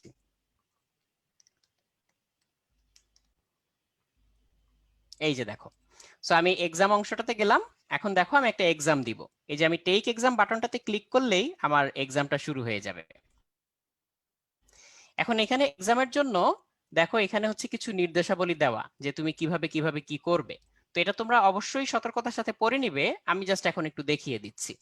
তাহলে ধরো আমি বাংলাতে ক্লিক করলাম, আমি এমসিকিউ এক্সামে ক্লিক করলাম। তাহলে এই যে এমসিকিউ এক্সামে আমি হচ্ছে এই যে এখানে দেখতে পাচ্ছি যে অনেক অনেক প্রশ্ন আছে, অনেক অনেক অপশন আছে। তো আমি যেটা করব সেখানে হচ্ছে আমার যেটা মনে হয় যে হ্যাঁ সবচেয়ে সঠিক উত্তর সেটাতে ক্লিক করব, করে করে নিচে যাব, এভাবে দিতে দিতে সবগুলো উত্তর আমি দিব। দিয়ে সাবমিট বাটনে ক্লিক করে ইয়েস প্রেস করলে আমার খাতা জমা দেওয়া শেষ। এবং এমসিকিউ এ ইনস্ট্যান্টলি হচ্ছে আমার খাতাটা দেখা হয়ে যায়। কিভাবে? এই দেখো, আমাকে এখানে দেখাচ্ছে যে কোন প্রশ্নের উত্তর কি ছিল, এবং যেখানে যেখানে ব্যাখ্যা দরকার বা ব্যাখ্যা দাবি করে সেখানে কিন্তু ওই ব্যাখ্যাটাও দেখা যাচ্ছে যে এই যে আমি এখানে ব্যাখ্যা কি দিয়েছিলাম, বা হচ্ছে এখানে অঙ্কটা কিভাবে করা উচিত ছিল, এই জিনিসগুলো এখানে হচ্ছে একেবারে স্পষ্ট করে উল্লেখ করা থাকে। কাজেই এই এই মানে জিনিসটা কিন্তু তোমরা সবাই ফেস করেছো। আমরা কি করি, আমরা যে কোনো একটা অবজেক্টিভ পরীক্ষা দেওয়ার পরে পরীক্ষার হল থেকেই বের হয়ে কি করি, উত্তর মিলাই, তাই না? তখন হচ্ছে এই উত্তর মিলানোর ব্যাপারটা অলরেডি তোমাকে এখানে হচ্ছে ডিজিটালি করে দেওয়া হচ্ছে। তুমি সাথে সাথে উত্তরটা এখন মিলিয়ে নিতে পারলে কোনটা সঠিক কোনটা ভুল সেটা হচ্ছে তোমার মাথায় এখন গেঁথে গেল। পরীক্ষা দেওয়ার সাথে সাথে এই জিনিসটা করাটা কেন জরুরি এটা আমি তোমাকে একটু বলি। ব্রেইন তো হচ্ছে সবসময় যেটাকে প্রায়োরিটি বেশি দেয় সেটাই মনে রাখে। যখন তুমি মাত্র পরীক্ষা দিলা, যেই প্রশ্নটা তোমার এখনই মাথায় ঘুরছে যে ইস এটা কি ঠিক হলো নাকি ভুল হলো, সাথে সাথে তুমি যদি ওইটার উত্তর ব্যাখ্যা সহ দেখে ফেলতে পারো, এইটা কিন্তু এখন আর তোমার মাথা থেকে কোনোভাবেই বের হয়ে যাবে না। চাইলেও আর এটা এখন মাথা থেকে বের করা পসিবল না। সো এটা তোমার পরীক্ষা তো বটেই, তার উপর আরেকটা বাড়তি লেয়ার অফ প্র্যাকটিস হয়ে যাবে এখানে। সো আমি আবার একটু মাই রুটিন অংশে ফিরে যাচ্ছি। আমরা তো এমসিকিউ পরীক্ষাটা দিয়েছিলাম, তাই না? তো আমি ওই এক্সামটাতে গিয়ে আবার এই এক্সামটাতেই টেক এক্সাম অংশটাতে ক্লিক করব। তাহলে হচ্ছে ও আচ্ছা, demo live creative MCQ exam 1 first, আমাকে হচ্ছে ওই 1 নাম্বারটা হচ্ছে আগে শেষ করে নিতে হবে, তারপরে হচ্ছে অন্য যে কোনো এক্সাম আমি দিতে পারবো। তো এই যে দেখো, তো আমরা এমসিকিউটা দিয়েছিলাম, এখন রিটেনটা চাইলে আমি দিতে পারি। এই যে স্টার্ট রিটেন এক্সাম। রিটেন এক্সামটা আমি কিভাবে দিব? রিটেন এক্সামটা দিতে চাইলে এই দেখো, নরমালি আমি যেভাবে পরীক্ষা দিই, একটা রিটেন পরীক্ষা, আমার এখানে প্রশ্ন থাকে, যেমন এখানে সৃজনশীল প্রশ্ন দেওয়া আছে একটা, যে কোশ্চেনের মধ্যে এ বি সি এরকম বিভিন্ন পার্ট আছে। সো এই প্রশ্নের উত্তরটা আমি হচ্ছে কিভাবে দিব? আমি নরমালি যেভাবে পরীক্ষা দিতাম, তার মানে হচ্ছে একটা খাতায় লিখে আমি উত্তর দিতাম, সেভাবেই আগে উত্তরটা আমি আমার খাতায় কমপ্লিট করব। করার পরে আমাকে যেটা করতে হবে, ওই উত্তরটা কোনো না কোনো ভাবে তো আমার টিচারের কাছে পৌঁছাতে হবে। সেই ব্যাপারটাই আমি করব হচ্ছে এই ক্লাসের, মানে এই পরীক্ষার উত্তরটা আপলোড করার মাধ্যমে। তো আমি এখানে এই উত্তরটাকে কিভাবে আপলোড করতে হয় সেটা দেখিয়ে দিচ্ছি। এই ব্যাপারে আমাদের বিস্তারিত টিউটোরিয়ালও আছে, ইউটিউব চ্যানেলে তোমরা পাবে, উদ্ভাস উন্মেষ শিক্ষা পরিবারের। তো আমি এখানে একবার তোমাদের জন্য দেখিয়ে দিচ্ছি। আপলোড অ্যান্সার ইমেজ, এই অংশটাতে ক্লিক করলে আমি হচ্ছে এই উত্তরটা আপলোড করতে পারবো। তাহলে মনে করো এখানে হচ্ছে যে কোনো একটা উত্তর, আমি হচ্ছে উত্তরের ছবিটা আমি এখান থেকে আপলোড করতে চাই। সো আমি উত্তরের ছবিটা আগে আমার ডেস্কটপে নিয়ে নিচ্ছি। তো তোমরা যারা যারা মোবাইল থেকে পরীক্ষা দিবে, মোবাইল কিংবা ট্যাব এরকম কোনো হ্যান্ডহেল্ড ডিভাইস থেকে যারা যারা পরীক্ষা দিবে, তারা যেটা করতে পারো, তারা হচ্ছে সরাসরি এখানে আপলোড অ্যান্সার ইমেজ দিলে দুইটা অপশন আসে। একটা হচ্ছে যে তুমি পুরনো কোনো ফাইল থেকে অ্যান্সার আপলোড করতে চাও, নাকি হচ্ছে তুমি নতুন করে ছবি তুলে দিতে চাও। তারা যেটা করতে পারো, তারা হচ্ছে সরাসরি ছবি তুলে উত্তরটা দিতে পারো। আর যারা আমার মতো এখন পিসি বা ল্যাপটপ থেকে দিবে, তারা জাস্ট মোবাইল ডিভাইস থেকে ছবিটা ল্যাপটপ বা পিসিতে নিয়ে নিবে। যেমন তোমাদের সাথে কথা বলতে বলতে এই মুহূর্তে আমি কিন্তু নিয়ে নিয়েছি। আর একটা ছবি ট্রান্সফার করতে যত টাইম লাগে, মোটামুটি তোমার কয়েকটা করতে ওই একই টাইম লাগবে। তো আমি একটা ছবি এখানে সিলেক্ট করলাম, তোমাদের সাথে কথা বলতে বলতেই ট্রান্সফারও হয়ে গিয়েছে, আমার সিলেক্টও হয়ে গিয়েছে, এই যে আপলোডও হয়ে গেল। সো এই যে তোমরা এখন দেখতে পাচ্ছ যে ছবিটা আপলোড হয়ে গিয়েছে। এই ছবিটা চাইলে আমি আবার বড় করে দেখতে পারি যে আমি এখানে ঠিকটা আপলোড করেছি কিনা। আমি যদি একাধিক ছবি আপলোড করি, আমি তখন তাদের মধ্যে সিরিয়ালটাও আগে পিছে করতে পারি। আমি এই যে এখানে ক্লিক অ্যান্ড ড্র্যাগ করে, নীল রঙের যে আইকনটা আমার নেভিগেশনের, এখানে ক্লিক অ্যান্ড ড্র্যাগ করে আমি এটাকে ডানে বামে নিতে পারি। সো এইভাবে নিয়ে আমি উত্তরটা দিব, দিয়ে সাবমিট বাটনে ক্লিক করে আবারও ইয়েস বাটনে ক্লিক করলে আমার খাতাটা কিন্তু জমা হয়ে গেল। এইবার জমা যে হয়ে গেল, নিশ্চয়ই একদিন দুই দিনের মধ্যে টিচার আমার খাতাটা দেখে ফেরত পাঠাবেন। সেই খাতা আমি কোথায় খুঁজে পাবো? আমি আবার এক্সাম অংশে যাব, আপকামিং এর জায়গায় পাস্ট এক্সাম দিব, কারণ আমি তো পরীক্ষাটা দিয়ে ফেলেছি এখন। তো যেটা পরীক্ষাটা দিয়ে ফেলেছি সেটা যদি আমি দেখতে চাই, তাহলে সেখানে আমি হচ্ছে ভিউ রেজাল্টে ক্লিক করব। ভিউ রেজাল্টে ক্লিক করলে সেখান থেকে আমি আবার সব দেখতে পাবো। তো আমি এরকম দেখা হয়ে গিয়েছে এরকম একটা খাতা দিয়ে তোমাদের একটা এক্সাম্পল দেই। তো আমি এক্সামে যাচ্ছি, পাস্ট এক্সামে গিয়েছি, ভিউ রেজাল্টে ক্লিক করলাম, তাহলে এই যে দেখো এই খাতাটা অলরেডি আমাদের একজন টিচার দেখেছেন। এই যে এমসিকিউ তে কত নাম্বার পেয়েছি, কোথায় ভুল করেছি, কোনটা ঠিক, সেটা তো দেওয়া আছেই। আর তার পাশাপাশি এই যে নিচে দেখো, এই যে তোমার এমসিকিউ এর পাশাপাশি সিকিউ এর যে প্রশ্নগুলো, সেটাকে কিভাবে মূল্যায়ন করা হচ্ছে, টিচার লাল কালি দিয়ে দেখে মূল্যায়ন করেন, যেখানে ভুল সেখানে মার্ক করে দেন। তোমরা আবার সবুজ কালিও দেখতে পাচ্ছ, এটা কি আমি ইন এ মোমেন্ট ব্যাখ্যা করব। সো লাল কালি দিয়ে প্রথমে দেখে একটা মার্কিং করা হয়েছে, তার নিচে মোর ইম্পর্টেন্টলি কি লিখলে তুমি সর্বাধিক নাম্বারটা পেতে পারতে, ফুল নাম্বারটা পেতে পারতে, সেটা এখানে উল্লেখ করে দেওয়া। দেখো একটা স্যাম্পল অ্যান্সার দিয়ে দেওয়া। তার নিচে রিকোয়েস্ট ফর রিভিউ একটা ছোট্ট বাটন থাকে।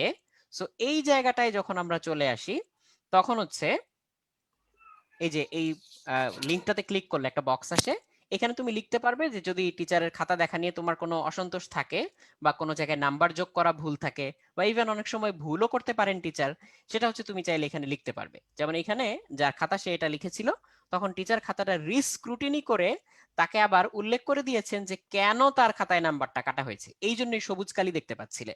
সো লাল আর সবুজ হচ্ছে ফার্স্ট টাইম আর সেকেন্ড টাইম খাতা দেখার যে ছাপটা, সেটা। সো এটা তোমরা এখানে বুঝে যাচ্ছ যে ক্লাসগুলো কিভাবে হয়, পরীক্ষাগুলো কিভাবে হয়। সো পরীক্ষা না দিলে তো আসলে পড়ার গুরুত্ব না, চাপটাও থাকে না, পরীক্ষার মাধ্যমেই আমরা হচ্ছে এই রেগুলারিটিটা মেনটেন করি। সেই জন্য আমাদের রুটিনেও আসলে কিন্তু তাই ক্লাস পরীক্ষা এইভাবে অল্টারনেট করে করে জিনিসটা দেওয়া। তো আমি যদি হচ্ছে udbhash.com এখানে যাই, এখানে গিয়ে আমরা আমাদের চলমান প্রোগ্রামগুলো সবগুলো, এই যে প্রোগ্রাম সমূহ ও রুটিন, এখানে একসাথে খুঁজে পাবো। তো এখানে দেখো অনেক প্রোগ্রাম আছে, সেখান থেকে তুমি তোমার যে জুৎসই যে প্রোগ্রামটা, সেটা তুমি খুঁজে বের করতে পারো এখান থেকে। যেমন এই মুহূর্তে ধরো আমি ক্লাস 9 একাডেমিক ফ্রি ক্লাস এই প্রোগ্রামটা সিলেক্ট করলাম, যেহেতু তোমরা এখানে ক্লাস 8 9 10 সবাই আছো, আমি 9 এরটা দিয়ে একটু দেখাচ্ছি। তার নিচে দেখো ফ্রি ক্লাস পরীক্ষার রুটিন ডাউনলোড করো, এখানে ক্লিক করলেই রুটিনটা চলে আসবে। আর এই রুটিনটা আমি একটু বড় করে তোমাদেরকে দেখাচ্ছি। সো এই যে দেখো এইখানে, দেখো এখানে একদম ক্লিয়ারলি উল্লেখ করে দেওয়া আছে যে 9 তারিখ, যেমন এই যে নেক্সট যে 9 তারিখ শনিবার, কালকে কালকে ফিজিক্সের একটা ক্লাস হবে, আবার রবিবারে হচ্ছে কেমিস্ট্রির একটা ক্লাস হবে। কিন্তু রবিবারে যে কেমিস্ট্রির ক্লাস হবে ওই দিন সকাল 9টা থেকে রাত 9টা পর্যন্ত তুমি আমি যেভাবে দেখালাম ডিজিটালি পরীক্ষা দেওয়া যায়, এইভাবে তুমি হচ্ছে আগের দিনের ফিজিক্স ক্লাসটার উপরে একটা পরীক্ষা দিতে পারবে। এটা হচ্ছে ডেইলি লাইভ এক্সাম, এখানে এমসিকিউ থাকবে 10টা, 10 মিনিট সময়ের মধ্যে তোমাকে দিতে হবে। সো তোমরা যেই ক্লাসে আছো সেই ক্লাস অনুযায়ী তুমি ক্লাস রুটিনটা ডাউনলোড করে নিতে পারবে। আর এখানে সপ্তাহ জুড়ে যে ফ্রি ক্লাসগুলো হবে, নিচে দেখো এই ক্লাসগুলোর সিলেবাসটা বলে দেওয়া, যে কোন ক্লাসে কি পড়ানো হবে, টপিকগুলো উল্লেখ করে দেওয়া, যাতে তুমি আগে থেকে একটু আইডিয়া নিয়ে রাখতে পারো, তোমার ক্লাসটা যাতে আরো ইফেক্টিভ হয়। তারও নিচে আমাদের বিভিন্ন ব্রাঞ্চের ফোন নাম্বারগুলো দেওয়া, যেখানে ফোন করে তুমি তোমাদের যে কোনো যে কোনো সমস্যা, তোমার অ্যাকাউন্ট সংক্রান্ত, ভর্তি সংক্রান্ত, প্রোগ্রাম সংক্রান্ত, সেগুলো আলোচনা করতে পারো এবং সেটা মিটিয়ে নিতে পারো। তো এইটুকু আমি দেখালাম হচ্ছে ক্লাস, পরীক্ষা এবং রুটিন সংক্রান্ত। তো এবারে আমি আবার একটু চলে যাচ্ছি আমাদের যে ক্লাসের যে ডেমনস্ট্রেশনের স্লাইডটা ছিল, আমরা আবার একটু স্লাইডে চলে যাচ্ছি। তো ক্লাস পরীক্ষার ডেমনস্ট্রেশন তো তোমরা দেখলে, তো আমাকে এখন এক কথায় একটু বলো যে তোমাদের এই ক্লাস এবং পরীক্ষা পদ্ধতিটা কেমন লেগেছে। সো আমি এই পোলটা একটু অন করে দিলাম, তোমরা এই পোলটার উত্তরটা দিয়ে।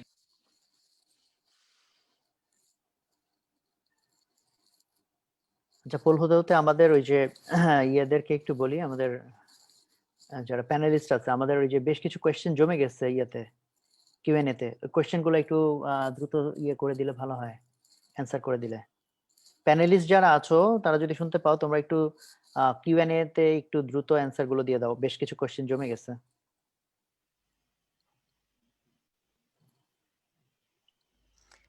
ভাইয়া আসসালামু আলাইকুম। ওয়ালাইকুম আসসালাম রহমতুল্লাহ। কি অবস্থা রাতুল? এই তো ভাই আলহামদুলিল্লাহ। ভাইয়া স্টুডেন্টরা তো অনেকক্ষণ ধরেই আপনার জন্য ওয়েট করছিল, আমি আসলে ও দেখাতে না, দেখাতে টেরও পাইনি আপনি কখন অলরেডি চলে না না, এসেছেন। আমি তো 6:30টায় ঢুকে গেছি, আমি তো 6:30টায় ঢোকার কথা ছিল আচ্ছা বলছিলাম। আর একটা মিটিং ছিল আর কি, তাই আর কি, সমস্যা নাই। আচ্ছা, আমাদের পোলের এখানে আমরা অলরেডি 85% এর উপরে অ্যান্সার পেয়ে গেছি, আই গেস আমরা এটা এখানে বন্ধ করে ঠিক দিতে আছে, পারি। আমি আমি আমি এন্ড করে দিলাম, এন্ড করে আমি শেয়ার দিয়ে দিচ্ছি।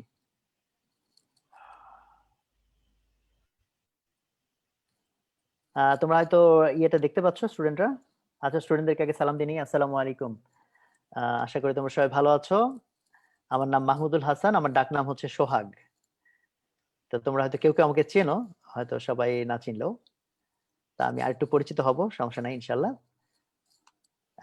আর দেখতে পাচ্ছ অলরেডি তোমরা যে ভোটটা দিয়েছো, 60% বলেছে চমৎকার, 30% ভালো। দ্যাট মিনস ভালো এবং ভালোর চেয়েও বেশি ভালো বলেছে 90%। আলহামদুলিল্লাহ, this is a good feelings for us, যে আমরা যে কাজটা করেছি সেটা তোমাদের কাছে পছন্দ হয়েছে। তো ইনশাল্লাহ আমরা আরো ইমপ্রুভ করতে থাকবো আমাদের এই সিস্টেমটা, সফটওয়্যারটা। তো আমাদের এখানে অলরেডি আমাদের যে ক্যাপাসিটি, এই ক্যাপাসিটি ফিল আপ হয়ে গেছে। অনেকে হয়তো ঢুকতে পারে নাই, যারা ঢুকতে পারে নাই তারা তো আর আমার কথা নিশ্চয়ই এখানে শুনতে পাচ্ছে না। তাদের কাছে আমরা দুঃখিত যে আমাদের এখানে ক্যাপাসিটি ওভার হয়ে গেছে, বাট যেহেতু ফেসবুকে এটা লাইভ হচ্ছে, ফেসবুকে তো হচ্ছে, হ্যাঁ। হ্যাঁ, তো সেখান থেকে তো সবাই ইনশাল্লাহ দেখতেই পাচ্ছে। তো ফেসবুকে তোমরা যারা দেখছো, তো তোমাদের কাছে আমরা সরি যে তোমাদেরকে এখানে জুমের এইখানে আমরা মানে ক্যাপাসিটি ফিল আপ হয়ে গিয়েছে, বাট সেম থিং এখানে যে ভিডিও, ওখানেও সেই একই ভিডিও, যদি ইন্টারফেস একটু আলাদা। আর ওখানে চ্যাট বক্সে তোমরা চ্যাটে লিখতে পারো। ওখানে যেমন এখানে যে পোলটা আমরা রান করেছি, ওই পোলের অ্যান্সারটা তোমরা ওখানকার চ্যাট বক্সে লিখতে পারো, যে তোমাদের কাছে কেমন লেগেছে সিস্টেমটা। তোমাদের ফিডব্যাক অ্যাকচুয়ালি আমাদেরকে ইন্সপায়ার করবে, অথবা আমাদেরকে গঠনমূলক ভাবে ইয়ে দিবে, যে কি নাম বলে, ডিরেকশন দিবে যে আমাদের কোথায় ইমপ্রুভ করা দরকার। হ্যাঁ, ওকে। সো এখানেও চ্যাট বক্সে অনেকে লিখছে। সো আমি অ্যাকচুয়ালি তোমাদের সাথে অল্প কিছু কথাবার্তা বলবো ইনশাল্লাহ। আর সাথে হচ্ছে যে তোমাদের কিছু কোয়েশ্চেনের অ্যান্সারও আমি দেওয়ার চেষ্টা করব। সো রাতুল, যদি আমাকে একটু হেল্প করো, যে কিউএনএ সেকশন থেকে যদি কিছু কিছু কোয়েশ্চেন একটু সিলেক্ট করে রাখো, যে কোয়েশ্চেনের গুলোর হ্যাঁ ভাইয়া। অ্যান্সার আমার দিলে ভালো হয়, তাহলে আমার জন্য ভালো হবে। তো আমি সবাইকে আবারও সালাম দিই, আসসালামু আলাইকুম, তোমাদের উপর শান্তি বর্ষিত হোক। আমি যখন বললাম তোমাদের উপর শান্তি বর্ষিত হোক, actually let me think about it, আমি কি বললাম। আমরা অনেক সময় জাস্ট মেকানিক্যালি সালাম দিয়ে দিই, বাট আমরা কি বলি আমরা হয়তো চিন্তা করি না। সো অ্যাকচুয়ালি আমি দোয়া করলাম, তাই না? আমি তোমাদের সবার জন্য দোয়া করলাম যে তোমাদের জীবনে শান্তি আসুক। এই দোয়াটা যখন আমি মন থেকে করব, তো আমার জীবনও শান্তিতে ইনশাল্লাহ ভরে যাবে। সো এটা এটা একটা চমৎকার বিষয়। মানুষ হচ্ছে কাইন্ড অফ একটা অ্যান্টেনার মতো। তো অ্যান্টেনা জিনিসটার থিওরি তোমরা এখনো পড়ো নাই। আমি তো আজকে জানি যে তোমাদের এখানে যারা আছো তারা ক্লাস 8, 9 এবং 10 এই 3 ক্লাসের স্টুডেন্ট, তাই না?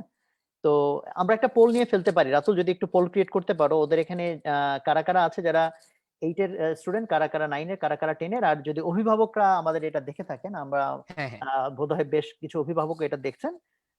সেক্ষেত্রে অপশনটা ওই 3টা সাথে একটা থাকতে পারে যে অভিভাবক। ওকে তাহলে ভাই একটু আমরা একটু এস্টিমেট করতে পারলাম। আর ফেসবুকের যে চ্যাট ওখানেও লিখতে পারো তোমরা যে কে কোন ক্লাসের, সো এটা আমরা একটু এস্টিমেট করতে পারি। আর আজকে যেহেতু ঠিক সাবজেক্ট ভিত্তিক ক্লাস না, ফলে তোমাদের কনফিউজড হওয়ার কিছু নাই যে ভাইয়া ক্লাস 8 এর সিলেবাস তো এক আর 10 এর সিলেবাস তো এক, সো আমরা একসাথে কিভাবে ক্লাস করছি। তো এটা একটা ওরিয়েন্টেশন ক্লাস। এটা অ্যাকচুয়ালি ঠিক টপিক বোঝানোর মতো টাইপের কোনো ক্লাস না। আমাদের সিস্টেমটা বোঝানো এবং ওভারঅল তোমাদেরকে কিছু গাইডলাইন দেওয়া, এটা হচ্ছে আজকের পারপাস। আর তোমরা অলরেডি জানো যে তোমাদের জন্য আমাদের 1 সপ্তাহ ব্যাপী ফ্রি ক্লাস থাকবে। তো ফ্রি ক্লাস গুলোতে অ্যাকচুয়ালি তোমাদেরকে টপিক ধরে পড়ানো হবে এবং ওখানে তোমরা বোঝার চেষ্টা করবে যে আমাদের পড়ানো তোমাদের কাছে ভালো লাগে কিনা। তো আমি অলরেডি অনেকগুলো কথা বলে ফেলেছি, বাট আমার পরিচয়টা এখনো পুরোপুরি দেওয়া হয়নি, বিকজ সবাই তো আর আমাকে নিশ্চয়ই চিনে না। সো আমার নাম তো বলেছি, মাহমুদুল হাসান সোহাগ। আর আমি হচ্ছি উদ্ভাস, এই যে প্রতিষ্ঠান উদ্ভাস উন্মেষ, এই প্রতিষ্ঠানগুলোর আমরা 2 জন পরিচালক আছি। দ্যাট ইজ আমরা এটা ফাউন্ড করেছিলাম, প্রতিষ্ঠা করেছিলাম। সো আমি তাদের একজন। আর আরেকজন আছে লিটন। লিটন অবশ্য আজকে জয়েন করে নাই। আর আমি পড়ালেখা করেছি বুয়েটে। আমার সাবজেক্ট ছিল triple E, that is electrical and electronic engineering. আর আমি যখন উদ্ভাস শুরু করেছিলাম তখন আমার বয়স ছিল 19। সো অনেক ছোট বয়সে শুরু করেছিলাম, and right now I am 39। মানে আরো 20 বছর হয় আমি এটা কন্টিনিউ করছি। আর উদ্ভাস ছাড়াও আমাদের আরো কিছু প্রতিষ্ঠান আছে, তোমরা তার 2-1টা হয়তো চিনবে। তার মধ্যে একটা হচ্ছে রকমারি.com, ঘরে বসে অনলাইনে যে বই কেনা যায়, সেই প্রতিষ্ঠানটাও আমাদের। আর তোমাদের সাথে আরেকটা আমাদের কানেকশন আছে, তোমরা ক্লাস 7 এর বইতে, কারণ 8 এর এখানে যদি 8, 9, 10, তো তোমাদের 7 এর বইতে তোমরা ইলেকট্রনিক ভোটিং মেশিন একটা চ্যাপ্টার বোধহয় তোমরা পড়েছো, তথ্য প্রযুক্তি বইতে। ওইখানে আমার আমার একটা ছবি আছে আর কি, যে আমরা 3 ফ্রেন্ড মিলে এটা বানিয়েছিলাম বইটা থাকার সময়। তো আমাদের সেই ছবি ওখানে আছে। তো এই হচ্ছে মোটামুটি সংক্ষিপ্ত পরিচয়। আর এর বাইরে হচ্ছে আমার আমার এই মুহূর্তের পরিচয় হচ্ছে আমি তোমাদের ভাইয়া। আমাদের এখানে সবাই সবাইকে ভাইয়া বলে। তো আমি তোমাদের বড় ভাই। আর আর কাইন্ড অফ আমি তোমাদের কি নাম বলে যে কিছুটা হলেও গাইডলাইন দেওয়ার চেষ্টা করি, এবং আমি তোমাদের জন্য ফিল করি, এবং আমি তোমাদের ভালো চাই, এন্ড আমি তোমাদের ফ্রেন্ড। That's it. তো আমি যেটা ওখানে বলতে গেছিলাম যে মানুষ হচ্ছে একটা অ্যান্টেনার মতো, এই কথাটা একটু বলি। এই কথাটা তোমাদের মানে এই যে পড়ালেখার যে সময়টা শুধু সেইটুকুই না, তোমাদের মেবি সারা জীবন কাজে লাগবে। এবং এটা কিন্তু আমি আমার উপলব্ধি থেকে এবং কিছু ঘাটাঘাটি থেকে কথাটা বলতেছি। অ্যান্টেনা জিনিসটা তোমরা হয়তো দেখেছো, এখনকার জামানায় হয়তো অ্যান্টেনার অত বেশি নাড়াচাড়া করার তোমাদের অভিজ্ঞতা হয় নাই, বিকজ আমরা যখন, কারণ এখন তো ডিশের মাধ্যমে বাসায় স্যাটেলাইট কানেকশন আসে। সো ফার্স্ট হ্যান্ড অ্যান্টেনা নড়াচাড়া করানো, ঘাটাঘাটি করানো, এটা আমাদের সময় আমাদের করতে হয়েছে। আমাদের সময় যখন এই স্যাটেলাইট ছিল না, তো তখন তোমাদের কেউ কেউ দেখে থাকলেও থাকতে পারো, মানে বিভিন্ন গ্রাম এলাকায়, শহর এলাকায় টেলিভিশনের সাথে তার দিয়ে একটা লম্বা বাঁশ বা এরকম খুঁটির মাথায় একটা অ্যান্টেনা বাঁধা থাকতো, এবং সেটা বিভিন্ন রকম শেপের হতো। তো তোমরা কেউ দেখেছো কিনা আমি জানি না। তো ওরকম অ্যান্টেনা ওই টিভিতে ছিল, এবং তখন টিভি যদি ঝিরঝির করতো আমরা গিয়ে ওই যে বাঁশটা ঘুরিয়ে ঘুরিয়ে অ্যান্টেনার পজিশন ঘুরিয়ে ঘুরিয়ে চেঞ্জ করে ছবিটাকে ক্লিয়ার করার চেষ্টা করতাম। তো এই অ্যান্টেনা আসলে কি করে? আচ্ছা, অনেকেই লিখেছে যে দেখেছে। হ্যাঁ, গুড। তো কমেন্টসে তোমরা জানাতে পারো তোমরা এই ধরনের অ্যান্টেনা দেখেছো কিনা। সো অ্যান্টেনা, এবং এই যে ডিশের যে অ্যান্টেনা সেটাও একটা অ্যান্টেনা। তারপর তোমার মোবাইলের ভিতরে যে এই যে সিগন্যাল আসে, কল আসে, এটার ভিতরেও কিন্তু অ্যান্টেনা আছে, বাট এই অ্যান্টেনা গুলো এটার ভিতরেই আছে। সো এটা ঠিক ওরকম ভিজিবলি দেখা যায় না। বাট অ্যান্টেনার যে কোর কনসেপ্ট সেটা হচ্ছে যে অ্যান্টেনা হচ্ছে কাইন্ড অফ হচ্ছে এটা ট্রান্সমিটও করতে পারে, রিসিভও করতে পারে। আমি যদি ধরো মানে রিসিভের এর দিক থেকে বলি, যে টেলিভিশনের একটা অ্যান্টেনার কথা যদি চিন্তা করো, সো আকাশে বাতাসে হাজার হাজার চ্যানেলের অনুষ্ঠান ঘুরে বেড়ায়, তাই না? তো এই টেলিভিশনে এখন আমি চাইলে চ্যানেল আয়ের অনুষ্ঠান আনতে পারি, চাইলে আমি রিমোট টিপে এটিএন নিউজের অনুষ্ঠান আনতে পারি, বা বিভিন্ন যে চ্যানেল আছে, বা আমি বিবিসি অথবা আমি ন্যাশনাল জিওগ্রাফি, আমি বিভিন্ন রকম চ্যানেল নিয়ে আসতে পারি। তো এখানে আসলে কি হয় জানো, তোমরা এই বিষয়টা তোমরা সামনে পড়বা যখন তোমরা ইলেকট্রিক্যাল বা একটু অ্যাডভান্স পড়ালেখা করবে, জানবা। আমি খুব সহজে বলার চেষ্টা করি। সেটা হচ্ছে যে অ্যান্টেনার ভিতরে ফ্রিকোয়েন্সি জেনারেট করা যায়। অ্যান্টেনার শেপ এবং বিভিন্ন রকম জিনিসপত্র, অ্যান্টেনার ভিতরে জিনিসপত্র আছে, ওগুলাকে চেঞ্জ করে ওর ভিতরে ফ্রিকোয়েন্সিকে চেঞ্জ করা যায়। ফ্রিকোয়েন্সি মানে হলো যে তোমরা সিম্পল যদি মনে করো যে সুরশলাকা বা কোনো কিছু একটা বাড়ি দিলে যে কাঁপে, এই কাঁপার প্যাটার্নকে বলে ফ্রিকোয়েন্সি। মানে যেটা যত জোরে কাঁপে ওটাকে বলে ফ্রিকোয়েন্সি বেশি, যেটা যত আস্তে কাঁপে ওটাকে বলে ফ্রিকোয়েন্সি কম। সো অ্যান্টেনার ভিতরে এই ধরনের একটা ফ্রিকোয়েন্সির একটা বিষয় আছে, এবং যে ফ্রিকোয়েন্সিটাকে চেঞ্জ করা যায়। তোমরা কি এই কথাটুকু মোটামুটি বুঝতে পেরেছো কিনা? হ্যাঁ, তো এখন আর আকাশে বাতাসে যে চ্যানেলের বিভিন্ন চ্যানেলের প্রোগ্রাম ঘুরে বেড়ায়, ওদেরও আলাদা আলাদা ফ্রিকোয়েন্সি আছে। তো আমার অ্যান্টেনার ভিতরে আমি যে ফ্রিকোয়েন্সিটা সেট করব, ও হচ্ছে যে চ্যানেলের ফ্রিকোয়েন্সিটা ওই রকম ওইটাকে ক্যাচ করে। মানে যে মানে ধরো যে 10টা চ্যানেল, ফ্রিকোয়েন্সির নামটা আমি এভাবে দিলাম, কোন একটা ফ্রিকোয়েন্সি 1, কোন একটা ফ্রিকোয়েন্সি 2। ধরো বিবিসির ফ্রিকোয়েন্সি 1, ও ইয়ের ফ্রিকোয়েন্সি 2, তারপর ন্যাশনাল জিওগ্রাফি ফ্রিকোয়েন্সি 3। সো অ্যান্টেনার ভিতরেও যদি আমি ফ্রিকোয়েন্সি সেট করি 3, তখন যে চ্যানেলের ফ্রিকোয়েন্সি 3, ওই চ্যানেলটাকে সে ক্যাচ করে টিভিতে শো করবে। সহজ ভাষায় যে অ্যান্টেনা হচ্ছে এক ধরনের কি নাম বলে, ম্যাগনেটের মতো টানে। বাট কি টানে?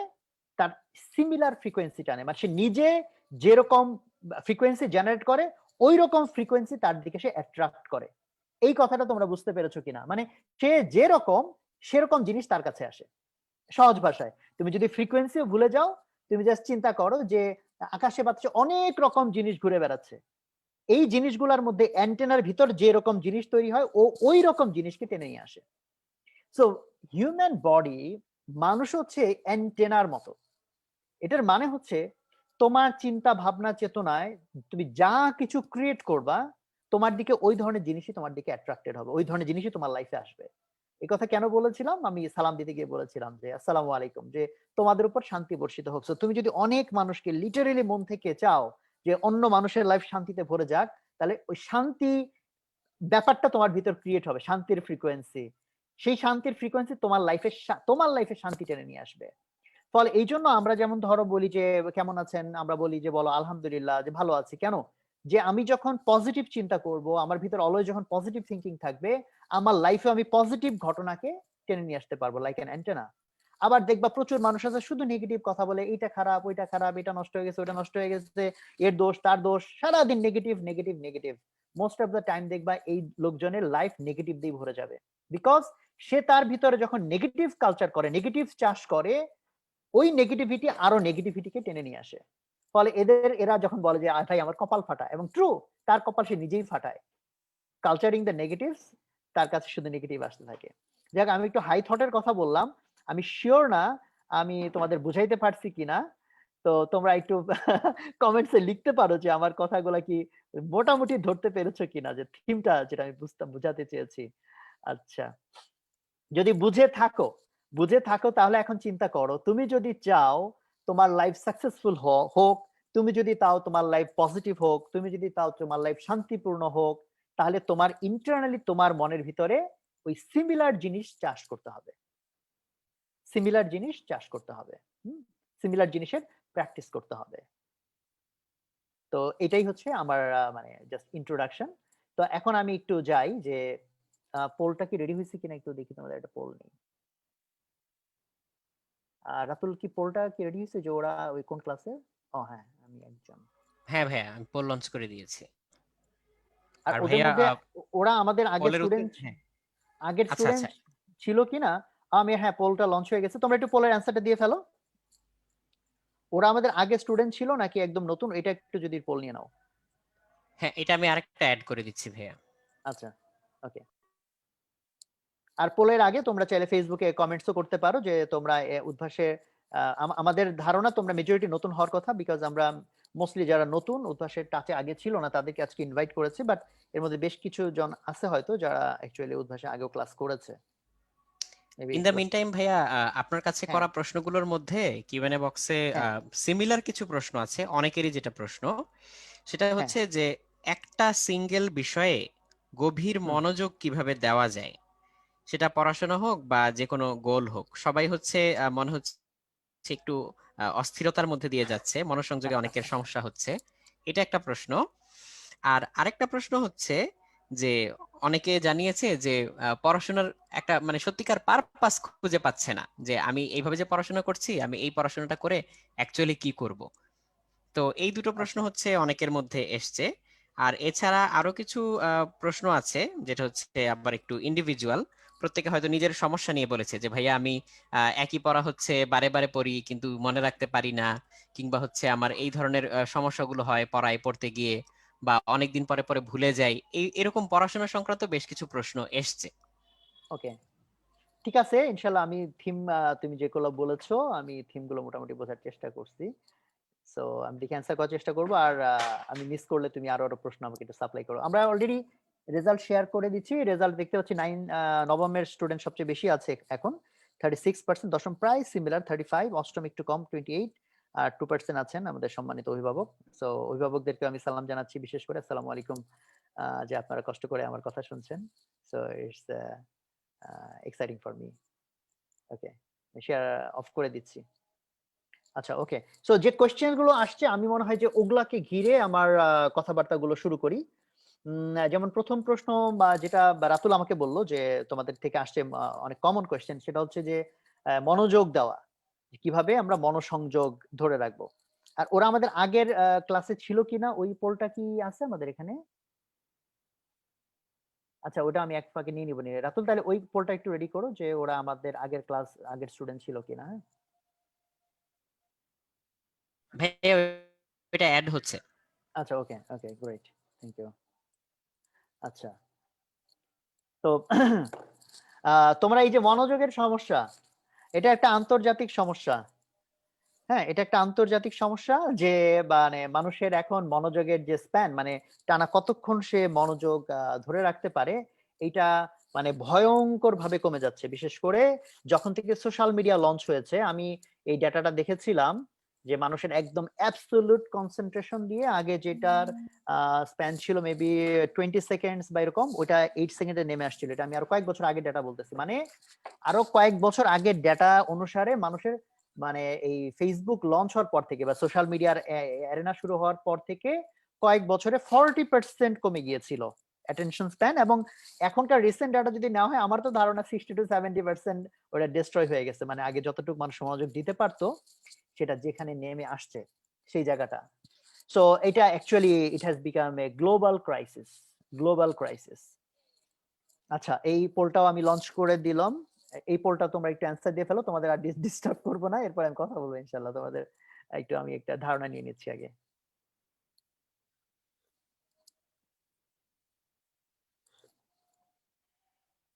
উদ্ভাসের তুমি উদ্ভাসের প্রিভিয়াস কোনো প্রোগ্রামে অংশগ্রহণ করেছো কিনা? হ্যাঁ, আমাদের ধারণা ঠিক, 83% ভোট দিয়ে ফেলেছে। সো এটা এন্ড করে দিই। 86 ওকে, তোমাদের 66% হচ্ছে নতুন। হ্যাঁ, আমাদের ধারণা ঠিক আছে। 34% হচ্ছে করেছে। ওকে, আমাকে কেউ কেউ জিজ্ঞেস করেছে কি খাচ্ছি, আমি চা খাচ্ছি, চা পান করছি। আচ্ছা, তো তোমাদের সাথে শেয়ার করার কোনো ওয়ে নাই, এটা ডিজিটাল ক্লাস আর কি। ওকে,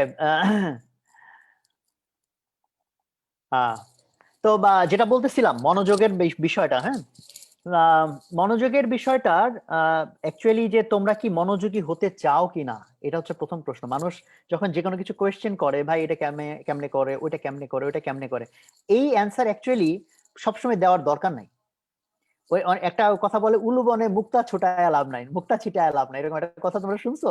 উলু বনে মুক্তা ছুটানো মানে হচ্ছে যে যেখানে যেটার দরকার নাই সেখানে সেই জিনিস দেওয়ার কোনো মানে দিয়ে ফায়দা কি, মানে অযথা।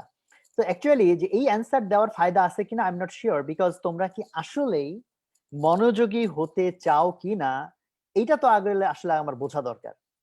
তো তোমরা একটু চ্যাটে আমাকে অ্যান্সার করো, আমি চ্যাট বক্সটা ওপেন করে দিচ্ছি সো দ্যাট অনেক বেশি স্টুডেন্ট ঢুকে গেছে। আমাদের সফটওয়্যার জুম খুব স্লো রেসপন্স করতেছে। সবাই কি একই রকম ফিল করতেছো? আমাদের প্যানেলিস্টরা যে জুম একটু স্লো হয়ে গেছে না স্টুডেন্টের ভিড়ে? একটু স্লো ভাইয়া। হ্যাঁ, আচ্ছা, আমি এই যে এখন প্যানেলিস্ট এবং অ্যাটেন্ডিস সবাইকে ইয়ে করেছি, ওপেন করে দিয়েছি। সো তোমরা তোমাদের অ্যান্সার মেবি দেখতে পাচ্ছ। সো এখানে আমরা বলেছি যে তোমরা মনোযোগী হতে চাও কিনা, তোমরা লিখেছো ইয়েস হতে চাই। আচ্ছা, এবার আমাকে বলো যে তোমরা মনোযোগী কেন হতে চাও, কেন তোমরা মনোযোগী হতে চাও এটা লেখো।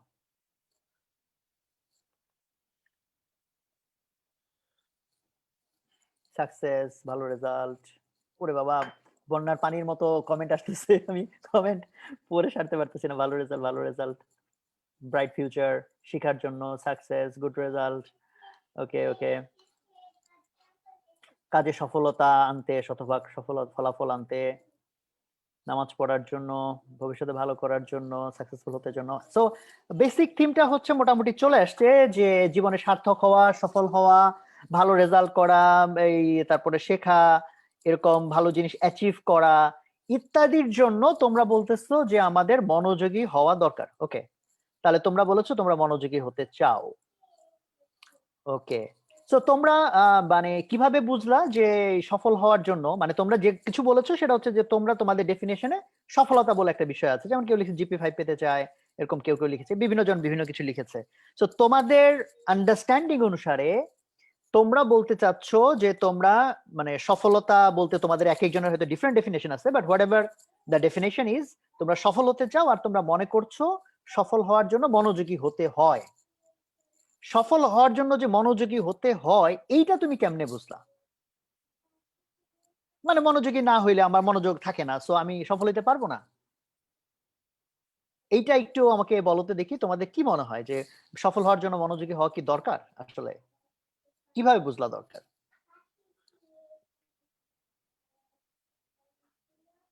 হ্যাঁ লিখছে ইয়েস, দরকার, অবশ্যই দরকার, সেটা বুঝতে পেরেছি। মানে তুমি কি মিনি বুঝলা কতটুকু দরকার? অনেক বেশি দরকার? ছোটবেলা থেকে ভাইয়া বাবা মা কিংবা টিচাররা সবসময় বলে এসছে যে পড়ো পড়ো, মনোযোগ দিয়ে পড়ো। মনোযোগ, মনকে যোগ করতে বলছে না, বিয়োগ করতে বলে নাই। মনকে যোগ করবা, কোথায় যোগ করবা? মন থাকে কোথায়? তো এখানে আমি হ্যাঁ প্রচুর কমেন্টস দেখতে পাচ্ছি, অ্যাকচুয়ালি মানে কমেন্টের বন্যায় একেবারে ভেসে যাচ্ছে। সো প্রচুর কমেন্ট যে তোমরা বলতে চাচ্ছ যে বিভিন্ন ভাবে বিখ্যাত লোকদের জীবনী পড়ে তারপর শুনে শুনে বিভিন্ন রকম অ্যান্সার দেখতে পাচ্ছি, যে তোমরা বিলিভ করো যে ভালো কিছু করতে হলে, সফল টফল হতে হলে মনোযোগী হতে হয়, এরকমই মেজরিটি লিখেছে। ওকে, তাহলে এটা যদি তোমরা কনভিন্সড হও যে তোমরা লাইফে যেটা হতে চাও, সফলতার সংজ্ঞা সবার জন্য আলাদা হতেই পারে, এটা নিয়ে কোনো ডিবেট নাই, ঠিক আছে, যে তোমার কাছে সফলতার সংজ্ঞা যেটাই হোক, দ্যাট ইজ তুমি যা হতে চাও তুমি সেটা হওয়ার জন্য তোমাকে মনোযোগ দেওয়া শিখতে হবে, এরকম তোমরা বলতেছো। ওকে, আমি আবার প্যানেলিস্টে নিয়ে নিলাম, নাহলে চ্যাটে তোমাদের অনেক ইয়ে হবে, তো ফোকাস রাখতে সমস্যা হবে। তো এটা তোমরা অলরেডি বলেছো, সো তোমরা ইউ নো ইট। এখন আমি এই যে প্রথমে প্রশ্ন করেছিলাম যে তোমরা কি মনোযোগী হতে চাও কিনা, তোমরা অলমোস্ট মেজরিটি অ্যান্সার দিয়েছো যে হ্যাঁ হতে চাই চাই চাই চাই চাই চাই। এবার আমি তোমাদেরকে ওই প্রশ্ন একটু ঘুরিয়ে করব, সেটা হচ্ছে মনোযোগী হওয়ার জন্য তোমরা কি দৃঢ় প্রতিজ্ঞ কিনা। আগে অ্যান্সার দিও না, আমি আগে বুঝাই দৃঢ় প্রতিজ্ঞ জিনিসটা কি। ইচ্ছা আর দৃঢ় প্রতিজ্ঞা, বা ইংরেজিতে যেটাকে আমরা বলি হচ্ছে ডিটারমিনেশন বা burning desire. Determination, burning desire, দৃঢ় প্রতিজ্ঞা, হ্যাঁ, এই শব্দটা আর যে শুধু ইচ্ছা, এই দুইটা ওয়ার্ড কিন্তু মনে হয় কাছাকাছি, বাট এই দুইটা কিন্তু সেম না। লেট মি এক্সপ্লেইন ইট। ধরো যে তোমার একটা বন্ধু বলছে যে দোস্ত বিকালে চল আজকে খেলবো নি, তুই মাঠে আসিস। তো তোমার ইচ্ছা আছে, যে আমি বললাম তোমার কি ইচ্ছা আছে যে বিকালে মাঠে যাবো, তুমি বলে হ্যাঁ ভাই ইচ্ছা আছে, এটা হলো ইচ্ছা যে বিকালে মাঠে যাব।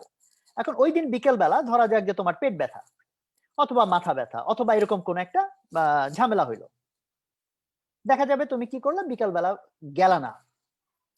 কেন গেলা না? বিকজ ইচ্ছা ছিল, বাট একটা সমস্যা হয়ে দাঁড়াইছে, বা টিভিতে একটা খুব ভালো খেলা চালু হয়ে গেছে বা একটা প্রোগ্রাম বা কিছু একটা, সো আমি যাইনি, বা আমার মাথা ব্যথা বা আমার পেট ব্যথা শুরু হয়েছে, আমার ভালো লাগতেছিল না, সো আমি যাইনি। ফলে দেখো মানুষের লাইফে প্রচুর এরকম ইচ্ছা থাকে, যে ইচ্ছা, আই হ্যাভ এ উইশ, এবং মানুষের লাইফে সে প্রচুর ক্ষেত্রে ওই ইচ্ছাগুলো পূরণ করতে পারে না, বিকজ তার লাইফে ওই ইচ্ছা পূরণের সময় অনেক রকম বাধা আসে, যেমন তোমার এই যে পেট ব্যথা হয়েছে, মাথা ব্যথা হয়েছে, তো এই বাধার কারণে তোমার ইচ্ছাটা পূরণ হলো না। আর এবার আসো দৃঢ় প্রতিজ্ঞা, এইটা কি? দৃঢ় প্রতিজ্ঞা জিনিসটা হয়তো এরকম যে তুমি খুব ফ্যান কোন একজনের, ফর এক্সাম্পল হয়তো তুমি ফুটবল খেলা দেখো, ধরো মেসি বা রোনালদোর তুমি ফ্যান, ডাই হার্ড ফ্যান যেটারে বলে, or any writer or what ever celebrity, যে তুমি তার মানে মানে বলে না একেবারে ডাই হার্ড ফ্যান যেটাকে বলে, যে ওই রকম কারো তুমি খুব মানে ফ্যান। এবং ধরো যে মেসি, ধরো কথার কথা যে মেসির তুমি প্রচন্ড রকম ফ্যান, তাকে অনেক রকম মেইল দিছো, চিঠি দিছো, হ্যাঁ, তার পোস্টার দিয়ে ঘর ভরায় টরে ফেলছো আর কি। এবং তোমার লাইফে এরকম একটা স্বপ্ন, যদি কোনো একদিন মেসির সাথে আমি একসাথে বসে চা খেতে পারতাম, ওর ডিনার লাঞ্চ করতে পারতাম, হ্যাঁ, তো এরকম একটা স্বপ্ন। সো এই জন্য তুমি মেসির মানে ক্লাব বরাবর অর হোয়াট এভার তুমি ঠিকানা জোগাড় করে তাকে এইরকম ইমেলের পর ইমেল, তারপর যতভাবে তার কমিউনিকেট করার যে চেষ্টা করে গেছো কয়েক বছর, নো রেসপন্স। এরকম 4-5 বছর চেষ্টার পর হঠাৎ করে দেখা গেল যে মেসির অফিস থেকে মেসি নিজেই তোমাকে ফোন দিয়েছে যে আজকে আমি তোমার সাথে দেখা করব, আমি কালকে সকালের ফ্লাইটে বাংলাদেশে আসতেছি, বিকাল বেলা অমুক রেস্টুরেন্টে আসো, let us have a cup of tea together, বা let us have lunch or dinner all together. So এরকম মেসি তোমাকে ইনভাইট করলো বিকেল বেলা। সো সবাই হাসাহাসি ইমো দিচ্ছে যে ইম্পসিবল। আরে ভাই ধরো না, হ্যাঁ ধরতে সমস্যাটা কি? তো এরকম হইলো সেই দিন বিকাল বেলা, তাহলে সেই দিন যে তুমি মেসির সাথে দেখা করতে যাবা, এইটার নাম ইচ্ছা না, কিন্তু এটা হচ্ছে দৃঢ় প্রতিজ্ঞা যে ভাই যাবোই যাবো। সেই দিন বিকাল বেলা ধরো তোমার পেট ব্যথা বা তোমার মাথা ব্যথা, তুমি কি যাবা?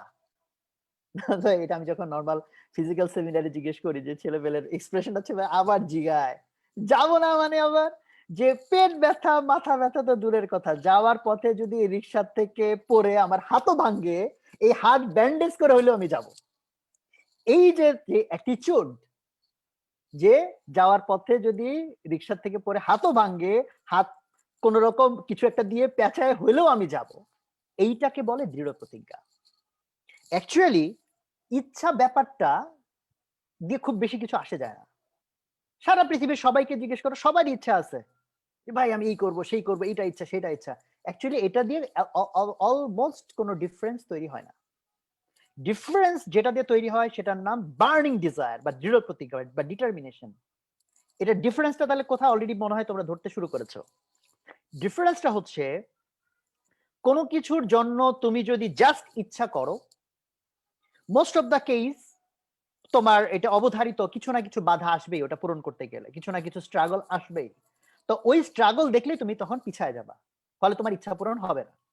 আর দৃঢ় প্রতিজ্ঞা হচ্ছে এমন ইচ্ছা, যে ইচ্ছার পূরণের জন্য তুমি যে কোনো লেভেল অফ স্যাক্রিফাইস করতে রেডি আছো। আমি কি শব্দ ইউজ করেছি? স্যাক্রিফাইস।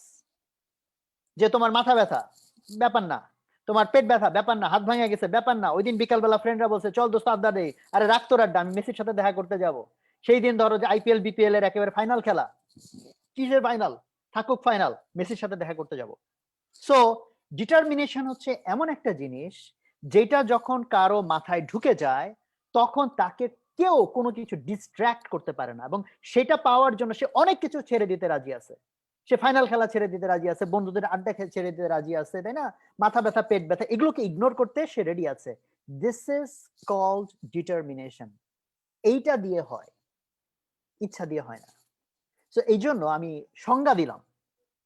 এখন আমি তোমাদেরকে জিজ্ঞেস করতেছি আবার, এখন তোমরা বলো যে কারা কারা সফল হওয়ার জন্য দৃঢ় প্রতিজ্ঞ। সফল হওয়ার জন্য তোমরা বলেছো মনোযোগী হতে হয়, মানে কনসেন্ট্রেট করা ছাড়া সফল হওয়া যায় না, যা অ্যাচিভ করতে চাই সেটা হওয়া যায় না। তো এই মনোযোগী হওয়ার জন্য তথা সফল হওয়ার জন্য কারা কারা ডিটারমাইন্ড, লেখো যে আমি ডিটারমাইন্ড, আই অ্যাম ডিটারমাইন্ড, বা আমি দৃঢ় প্রতিজ্ঞ, বা I have the burning desire, এরকম লেখো।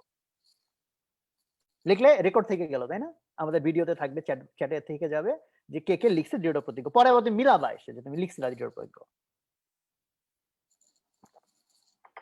আর এখন যারা যারা দৃঢ় প্রতিজ্ঞ না, ধরো আমার এই লেকচার শুনে বলছে ভাই দেখ আমার দৃঢ় প্রতিজ্ঞ হওয়ার দরকার নাই, লাইফে আমার সফলতার দরকার নাই, তারা তারা লেখো ভাই আমার দৃঢ় প্রতিজ্ঞা নাই, আমার দরকার নাই,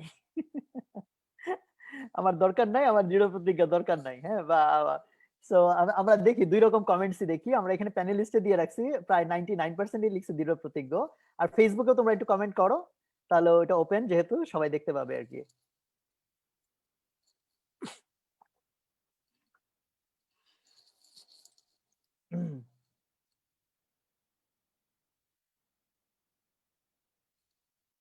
তো আমরা দেখতেই পাচ্ছি প্রচুর প্রচুর কমেন্ট। দুই একজন বলছে যে তাদের দরকার নাই। ওয়েল ঠিক আছে, কোনো সমস্যা নাই।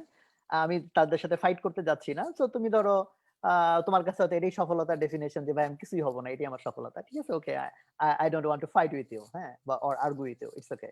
তো বাট দেখো তোমাদের প্রায় 99% লিখেছো যে আমি দৃঢ় প্রতিজ্ঞ, আমি দৃঢ় প্রতিজ্ঞ, আমি দৃঢ় প্রতিজ্ঞ। ওয়েল, সো আমি যেহেতু দৃঢ় প্রতিজ্ঞার সংজ্ঞা অলরেডি দিয়েছি, সেটা আবার অফ করি। সো অ্যাকর্ডিংলি দেখো দৃঢ় প্রতিজ্ঞার সংজ্ঞা হচ্ছে যে যে জিনিসটার জন্য তুমি দৃঢ় প্রতিজ্ঞ সেইটাকে পাওয়ার জন্য তুমি অনেক কিছু ছেড়ে দিতে, স্যাক্রিফাইস করতে তুমি রেডি থাকবে। এটাই তো, তাই না? যেমন ধরো যে তুমি মাছ ধরতে গেছো, তুমি দৃঢ় প্রতিজ্ঞা আজকে মাছ ধরেই আনবো। আর এই মাছ ধরতে গিয়ে তোমার টাকা খরচ করে বড়শি কেনা লাগবে, তারপর মাছের জন্য টোপ কিনতে হবে, সেই টোপ দিয়ে তারপরে ঘন্টার পর ঘন্টা বসে থাকতে হবে। তো তোমার যদি ইচ্ছা থাকে যে মাছ মারবো, আরে ভাই বড়শি কিনতে এত টাকা দরকার নাই, বা টোপ নিয়ে এতক্ষণ বসে থাকবে, এত সময় দরকার নাই। বা দৃঢ় প্রতিজ্ঞা হলে তুমি বড়শিও কিনবা, সেই টোপও লাগাবা, তাই না, টাইম ইনভেস্ট করবা। সো এই এই যে জিনিসগুলা তুমি করলা, ওকে টার্গেট করে তুমি যে স্যাক্রিফাইস গুলো করলা, ইনভেস্টমেন্ট গুলো করলা, স্যাক্রিফাইস বলতে পারো অথবা আরো বেটার ওয়ার্ড হইতে পারে ইনভেস্টমেন্ট। এই যে ইনভেস্টমেন্ট গুলো করলা, এই ইনভেস্টমেন্ট প্রমাণ করে যে তুমি দৃঢ় প্রতিজ্ঞ।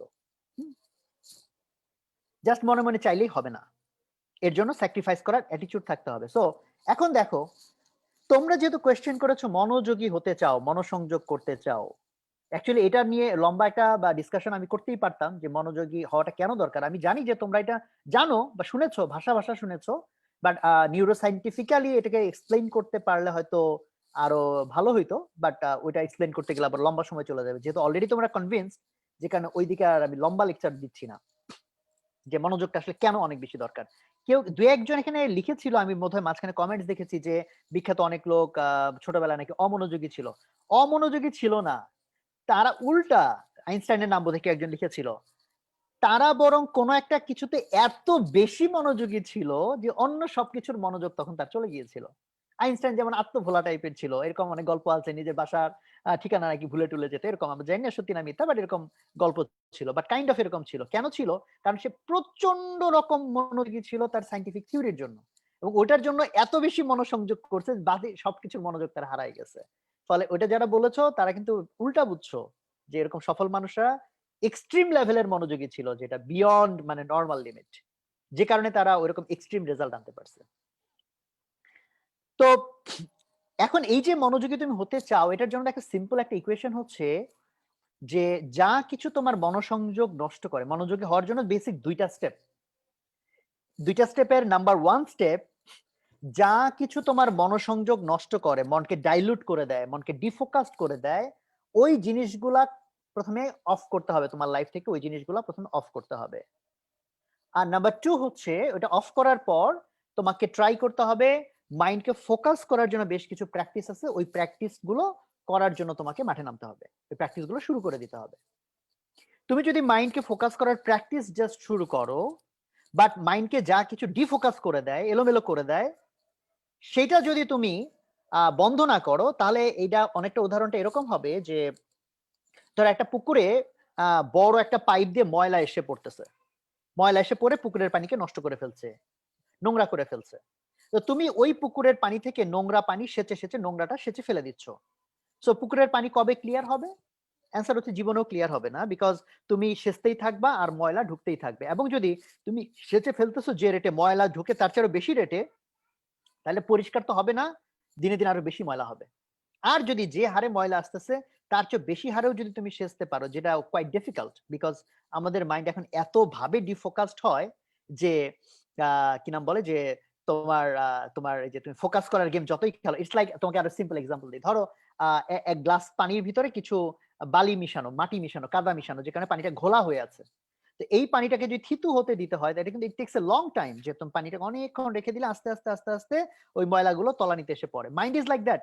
মাইন্ড যখন ডিফোকাস থাকে এরকম ঘোলা পানির মতো, এই ঘোলা পানিকে অনেক লম্বা সময় যদি থিতু রাখতে দাও, মাইন্ডকে একদম কাম এন্ড কোয়াইট এন্ড রাখো, তাহলে হচ্ছে মাইন্ড আস্তে আস্তে আস্তে আস্তে ওই যে ময়লা যে তলানিতে জমা হয় ওরকম করে মাইন্ড আস্তে আস্তে ক্লিয়ার হয়। বাট এই গ্লাসটা যদি আরেকবার তুমি ঝাঁকি দাও, ধরো 2 ঘন্টা ধরে তলানিতে ময়লা জমতেছিল, পানি অনেকটুকু ক্লিয়ার হয়ে আসছে, এখন জাস্ট একটা ঝাঁকি যদি দাও, 2 সেকেন্ডের একটা ঝাঁকি, আবার গ্লাস পুরো ঘোলা হয়ে যায়। Mind is like that. So এই জন্য এটা প্রথমত ইম্পর্টেন্ট যে যা কিছু আমার মাইন্ডকে ডিফোকাস করে ওগুলোকে আমার শাট ডাউন করা উচিত। সো আমি আমার যদি নিজের লাইফের এক্সাম্পল দেই, কারণ আমি আমার নিজের মাইন্ডের কন্ট্রোল রাখার জন্য আমি আমার লাইফে বেশ প্র্যাকটিস করেছি, এখনো প্র্যাকটিস করে যাচ্ছি। হ্যাঁ, এখনো প্র্যাকটিস করে যাচ্ছি, এবং এই রিগোরাস প্র্যাকটিস আমার শুরু হয়েছিল আর্লি স্টেজ থেকে, অ্যান্ড মেথোডোলজিক্যালি আমি ইন্টার লাইফ থেকে আমি এরকম বেশ কিছু প্র্যাকটিস শুরু করেছিলাম যে মাইন্ডকে কিভাবে ফোকাস করতে হয়। তো এই যে লম্বা সময় ধরে আমি ট্রাই করে যাচ্ছি আমার মাইন্ডকে ফোকাস রাখার জন্য, সো এইটা যে আমি সিরিয়াসলি চাই, আমি কারণ আমি এটা আমি জেনে গেছি, আমি বুঝে গেছি যে এইটা হচ্ছে মোস্ট পাওয়ারফুল জিনিস। কারণ তোমার মাইন্ড অ্যাকচুয়ালি সবকিছু ক্রিয়েট করে, তাই না? তোমার বডি, তোমার থিঙ্কিং সবকিছু ফলো করে তোমার মাইন্ডকে। সো মাইন্ডকে তুমি যদি কন্ট্রোল করতে পারো, ফোকাস রাখতে পারো, তাহলে ওখান থেকে তুমি actually you can achieve whatever you want, kind of, যদি আল্লাহ চায়। হ্যাঁ, ইনশাআল্লাহ। সো তো আমি আমার লাইফে দেখো যে আমি যে ডিটারমাইন মাইন্ডকে ফোকাস করার জন্য, তার প্রমাণ কি, আমি আমার লাইফে অনেক কিছু স্যাক্রিফাইস অলরেডি করেছি। আমার বাসায় টেলিভিশন নাই, লম্বা মানে অনেক বছর আগে আমি আমার টেলিভিশন দেখা হইতো, বাট মেবি গত 8-10 বছর হয়েছে, বা যখন থেকে আমি নিজের বাসায় থাকি, বিয়ে শাদী করার পর থেকে, সো যখন থেকে ডে ওয়ান থেকে আমার বাসায় টেলিভিশন নাই। এটা অনেকের কাছে হয়তো মানে বিশ্বাস নাও হইতে পারে। আমার বাসায় ইভেন ওয়াইফাই লাইন ছিল না। এই করোনার মধ্যে প্রথম আমি বাসায় ওয়াইফাই লাইন নেই, বিকজ তার আগে বাসায় কখনো নেট ইউজ করার দরকার হলে কাজের প্রয়োজনে মোবাইল ডাটা ইউজ করতাম আমি এবং আমার ওয়াইফ দুইজনই, বিকজ মোবাইল ডাটা ইউজ করলে মানুষ একটু লিমিটেড ইউজ করে, আর ওয়াইফাই থাকলে দেখা যায় আনলিমিটেড ইউজ হয়। বাট করোনার মধ্যে যেহেতু total home office, so mobile data দিয়ে কভার করা মুশকিল, দ্যাটস ওয়াই করোনার মধ্যে সেই এতদিনে আমি বাসায় ওয়াইফাই নিয়েছি। আমি বাসায় পত্রিকা রাখি না, no paper in my house. আর আগে বড় আপুর বাসার আমরা 2 ফ্ল্যাট উপর নিচে ছিলাম, আপার বাসায় 5-7 দিন পর পর গিয়ে একবার হয়তো 15-10 মিনিটে 5-7 দিনের পেপার জাস্ট হেডলাইন দেখতাম, মাঝে মাঝে তাও দেখতাম না। আর এখন আপুর বাসা থেকে আমি আবার এদিকে একটু নতুন বাসায় আসছি, এই বাসাতে আমার এমনও হয়েছে যে মাসের 1 মাসের মধ্যে আমি পেপারের চেহারাও দেখি নাই, এবং অনলাইনেও আমি most of the time paper পড়ি না। কেউ যদি কোনো লিঙ্ক শেয়ার করে আমাদের ইন্টারনাল গ্রুপে খুব গুরুত্বপূর্ণ নিউজ, তখন হয়তো আমি পেপার ঢুকি, খুব রেয়ার, মাসে হয়তো 1 দিন 2 দিন হয়তো আমি পেপার পড়ি বা পড়ি না। তো এই যে আমি কথাগুলা বললাম, আমি টিভি দেখি না, আমি পেপার রাখি না বাসায়, তারপর হচ্ছে আমি আর আমার ফেসবুক চালাই না হয়ে গেছে বোধহয় 8-9 বছর। আমার ফেসবুক অ্যাকাউন্ট আছে, বাট ফেসবুক আমার চালানো হয় না। সেটা তো most important maybe to share with you. And আমি ইউটিউব দেখি মোস্ট অফ দ্য টাইম অফলাইনে। দ্যাট ইজ, অফলাইন বলতে হচ্ছে আমি ইউটিউবে যা ঘাটতে চাই ওটা একবার ডাউনলোড করে ফেলি, ওই ভিডিওগুলা দেখে দেখে একটু করে আমি ডাউনলোড করে ফেলি, দেন হচ্ছে এটা অফলাইন করে দেই। That is a way. And offline তারপরে হয় যেটা, যে আমি তখন ইউটিউবে ঢুকলেও আমাকে ডাউনলোড সেকশন নিয়ে যায়, সো আমার যে কটা ভিডিও ডাউনলোড করা শুধু ওগুলোই দেখতে হয়, এর বাইরে আমার দেখার সুযোগ থাকে না। মোস্ট অফ দ্য টাইম আমি এটা করি, মাঝে মাঝে প্রয়োজনে আমি অনলাইনে যাই, মানে ইউটিউবের অনলাইন করি আমি। তাহলে আমি কয়েকটা এক্সাম্পল বললাম, এর বাইরে আমি আরো অনেক এক্সাম্পল আছে আমার, বাট আমি কয়েকটা এক্সাম্পল বললাম মোটা দাগে, যেগুলো তুমি রিলেট করতে পারবা, Facebook, YouTube, paper, news and television. So এই যে আমি এতগুলা জিনিস লাইফ থেকে স্যাক্রিফাইস করেছি, এতগুলা জিনিস যে লাইফ থেকে আমি স্যাক্রিফাইস করেছি, সো আমি কিন্তু দাবি করতে পারি যে আমি দৃঢ় প্রতিজ্ঞ, I have a burning desire to control my mind, to have focus in my mind. তুমি কি এখন দৃঢ় প্রতিজ্ঞ এটা বলার মতো অবস্থানে আসছো কিনা? প্রমাণ হবে কখন? যখন তোমার মাইন্ডকে ডাইলুট করে যা কিছু, সেটাকে বাদ দেওয়ার জন্য তুমি যদি রেডি থাকো যে আই ক্যান স্যাক্রিফাইস। ভাই, আমার ফেসবুক আমার মাইন্ডকে ডাইলুট করে দেয়, ঘোলা বানায় দেয়, টেলিভিশন আমার মাইন্ডকে ঘোলা বানায় দেয়, এই সে উল্টাপাল্টা নিউজ ফিউজ আমার মাইন্ডকে ঘোলা বানায় দেয়, আজাইরা আড্ডা আমার মাইন্ডকে ঘোলা বানায় দেয়, তো ঠিক আছে, I can shut down all those activities. যদি এইটা বলার মতো সাহস অর প্রিপারেশন, মেন্টাল সেটআপ তোমার থাকে, তাহলে তুমি মাত্র দাবি করতে পারবা যে তুমি ডিটারমাইন্ড। আদারওয়াইজ তুমি যে দাবি করবা আমি ডিটারমাইন্ড, এটার অ্যাকচুয়ালি কোনো ভ্যালু নাই। You get my point? তুমি জাস্ট মুখে মুখে বইলা ফাটাই ফেলাইলা ভাই আমি দৃঢ় প্রতিজ্ঞ, বোল্ড অক্ষরে লিখলা, সাইনবোর্ড লাগাই দিলা, গলায় ঝুলাই নিয়ে আমি ভাই দৃঢ় প্রতিজ্ঞ, ডাজন্ট মিন এনিথিং। এটা তখনই মিন করবে যখন মাইন্ডকে ফোকাস করার জন্য তুমি অনেক কিছু, যা কিছু মাইন্ডকে ঘোলা বানায় দেয়, সেটাকে স্যাক্রিফাইস করতে, ছেড়ে দিতে তুমি রেডি থাকবা। তো এখন তুমি লিখো যে তুমি দৃঢ় প্রতিজ্ঞ কিনা, লিটারেলি তুমি দৃঢ় প্রতিজ্ঞ কিনা এখন হিসাব করে লিখো। এবং এই লেখাটা ফেসবুকে লিখে রাখতে পারো, সমস্যা নাই, চ্যাট বক্সে লিখে রাখতে পারো, আমাদের সমস্যা নাই। অ্যাকচুয়ালি তোমার মনের কাছে তোমাকে ক্লিয়ার হইতে হবে, তোমার মনের কাছে তোমাকে ক্লিয়ার হইতে হবে। আর প্যারেন্টসরা যারা শুনতেছেন, you can have talk with your kid. So ওর সাথে কথা বলতে পারেন, কনভারসেশন করতে পারেন, এন্ড ওকে ইন্সপায়ার করতে পারেন whether he is determined or not. So তুমি বলতে পারো ভাই আপনার লাইফ তো তাহলে খুব পাইনসা, বোরিং, যে আপনার লাইফে এগুলো কোনো বিনোদন নাই। বাট আমি কিন্তু জানি I enjoy my life much better than most of the people.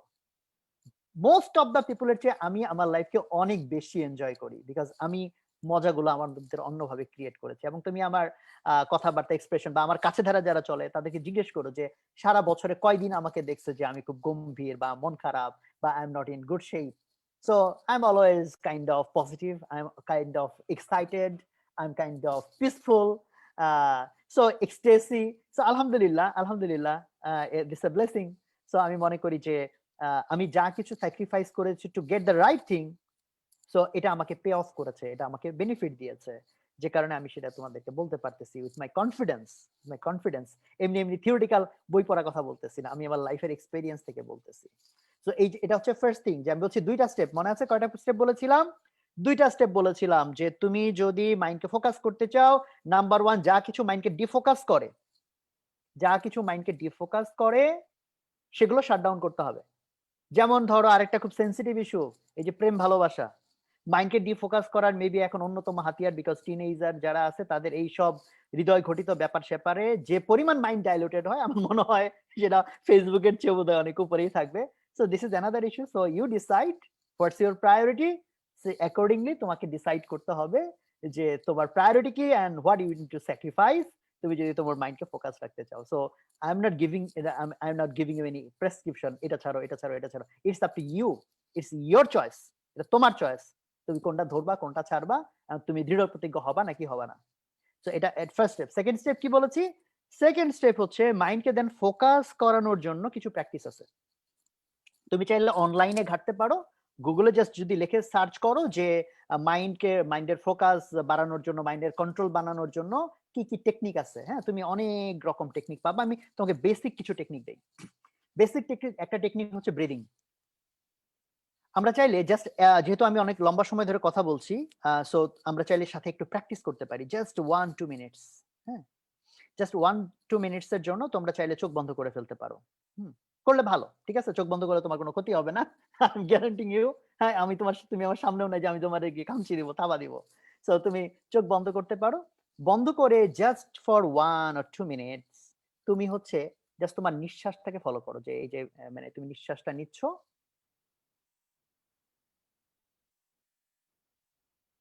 দেখো যে ওই যে সেন্সেশনটা ফিল করার চেষ্টা করো, যে নাকের কোন দিক দিয়ে নিঃশ্বাস যাচ্ছে, ফুসফুসে যাচ্ছে। হ্যাঁ, তুমি জাস্ট কল্পনা করার চেষ্টা করো, ফলো করার চেষ্টা করো, এন্ড দেন তুমি নিঃশ্বাসটা ছাড়ো। দেখো তুমি জাস্ট ফলো করতে শুরু করো, দেখো আস্তে আস্তে তোমার নিঃশ্বাসটা দীর্ঘ হতে শুরু করবে। You just try it. Let me try, তোমাদের সাথে আমি ট্রাই করি 1-2 মিনিট, আমি কোনো কথা বলবো না, let's try this.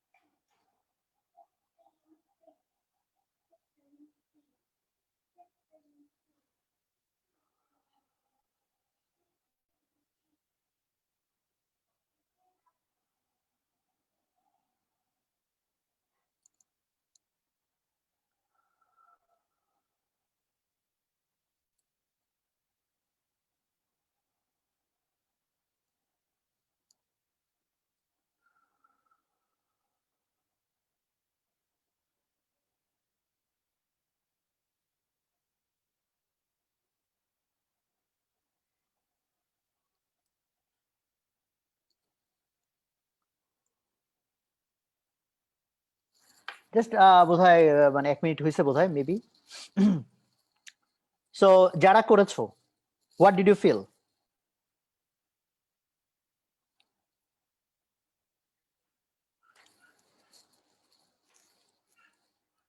Piece, nice, refreshing.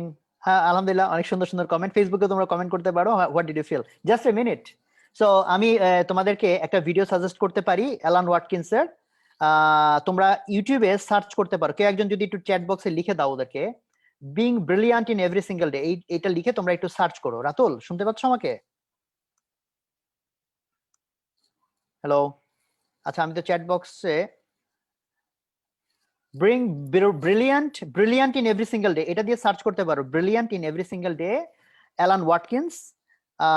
উনি হচ্ছে এটা ভিডিওতে ডেমনস্ট্রেট করে দেখিয়েছে যে জাস্ট ব্রিদিং তুমি যদি একটু চেঞ্জ করো তোমার, এবং উনি মাথার ভিতরে প্রোব টোপ যন্ত্রপাতি লাগায়, এইচভিআর মনিটর বলেছে, heart rate HRV, heart rate variance machine আছে একটা, 4-5 লাখ টাকার মতো দাম, ওইটা দিয়ে একদম উনি মানে মেশিন দিয়ে গ্রাফ জেনারেট করে দেখাইছে। জাস্ট অল্প কিছু সময় যদি তুমি জাস্ট ব্রিদিং কে রিদমিক করো, ব্রিদিং এর ভিতরে বেশ কিছু জিনিস আছে, টোটাল 12টা জিনিস আছে ব্রিদিং এর ভিতরে, ওর মধ্যে উনি 3-4টা বেসিক জিনিস বলছেন, এই 3-4টা জিনিসও যদি তুমি জাস্ট ট্রাই করো, অতি দ্রুত তোমার মাইন্ড কাম এন্ড ক্লিয়ার হতে শুরু করবে।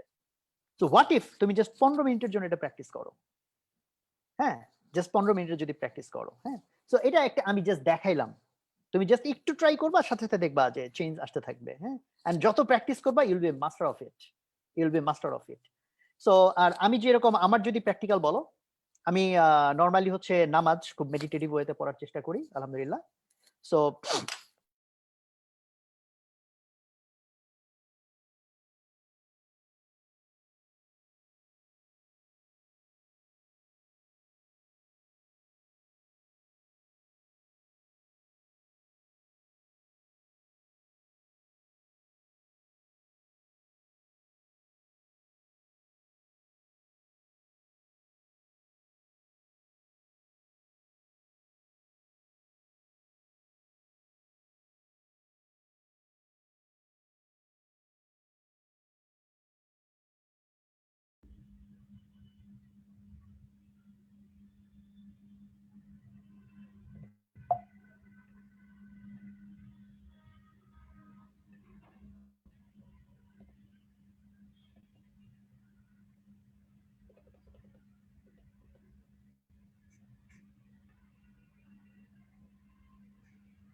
ভাইয়ার এন্ডে মনে হচ্ছে ইন্টারনেট কানেক্টিভিটিতে একটু প্রবলেম হচ্ছে।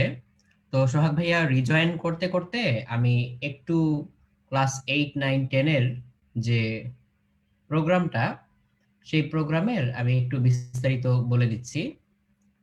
ক্লাস 8, 9, 10 এর যে একাডেমিক প্রোগ্রাম, সেখানে কি পরিমাণ ক্লাস থাকবে, যেমন লেকচার ক্লাস ক্লাস 8-এ 42টি, লাইভ এক্সাম থাকবে সমসংখ্যক, প্র্যাকটিস এক্সাম থাকবে সমসংখ্যক, উইকলি লাইভ থাকবে 28টি, এবং মূল্যায়ন পরীক্ষা থাকবে 2 সেট।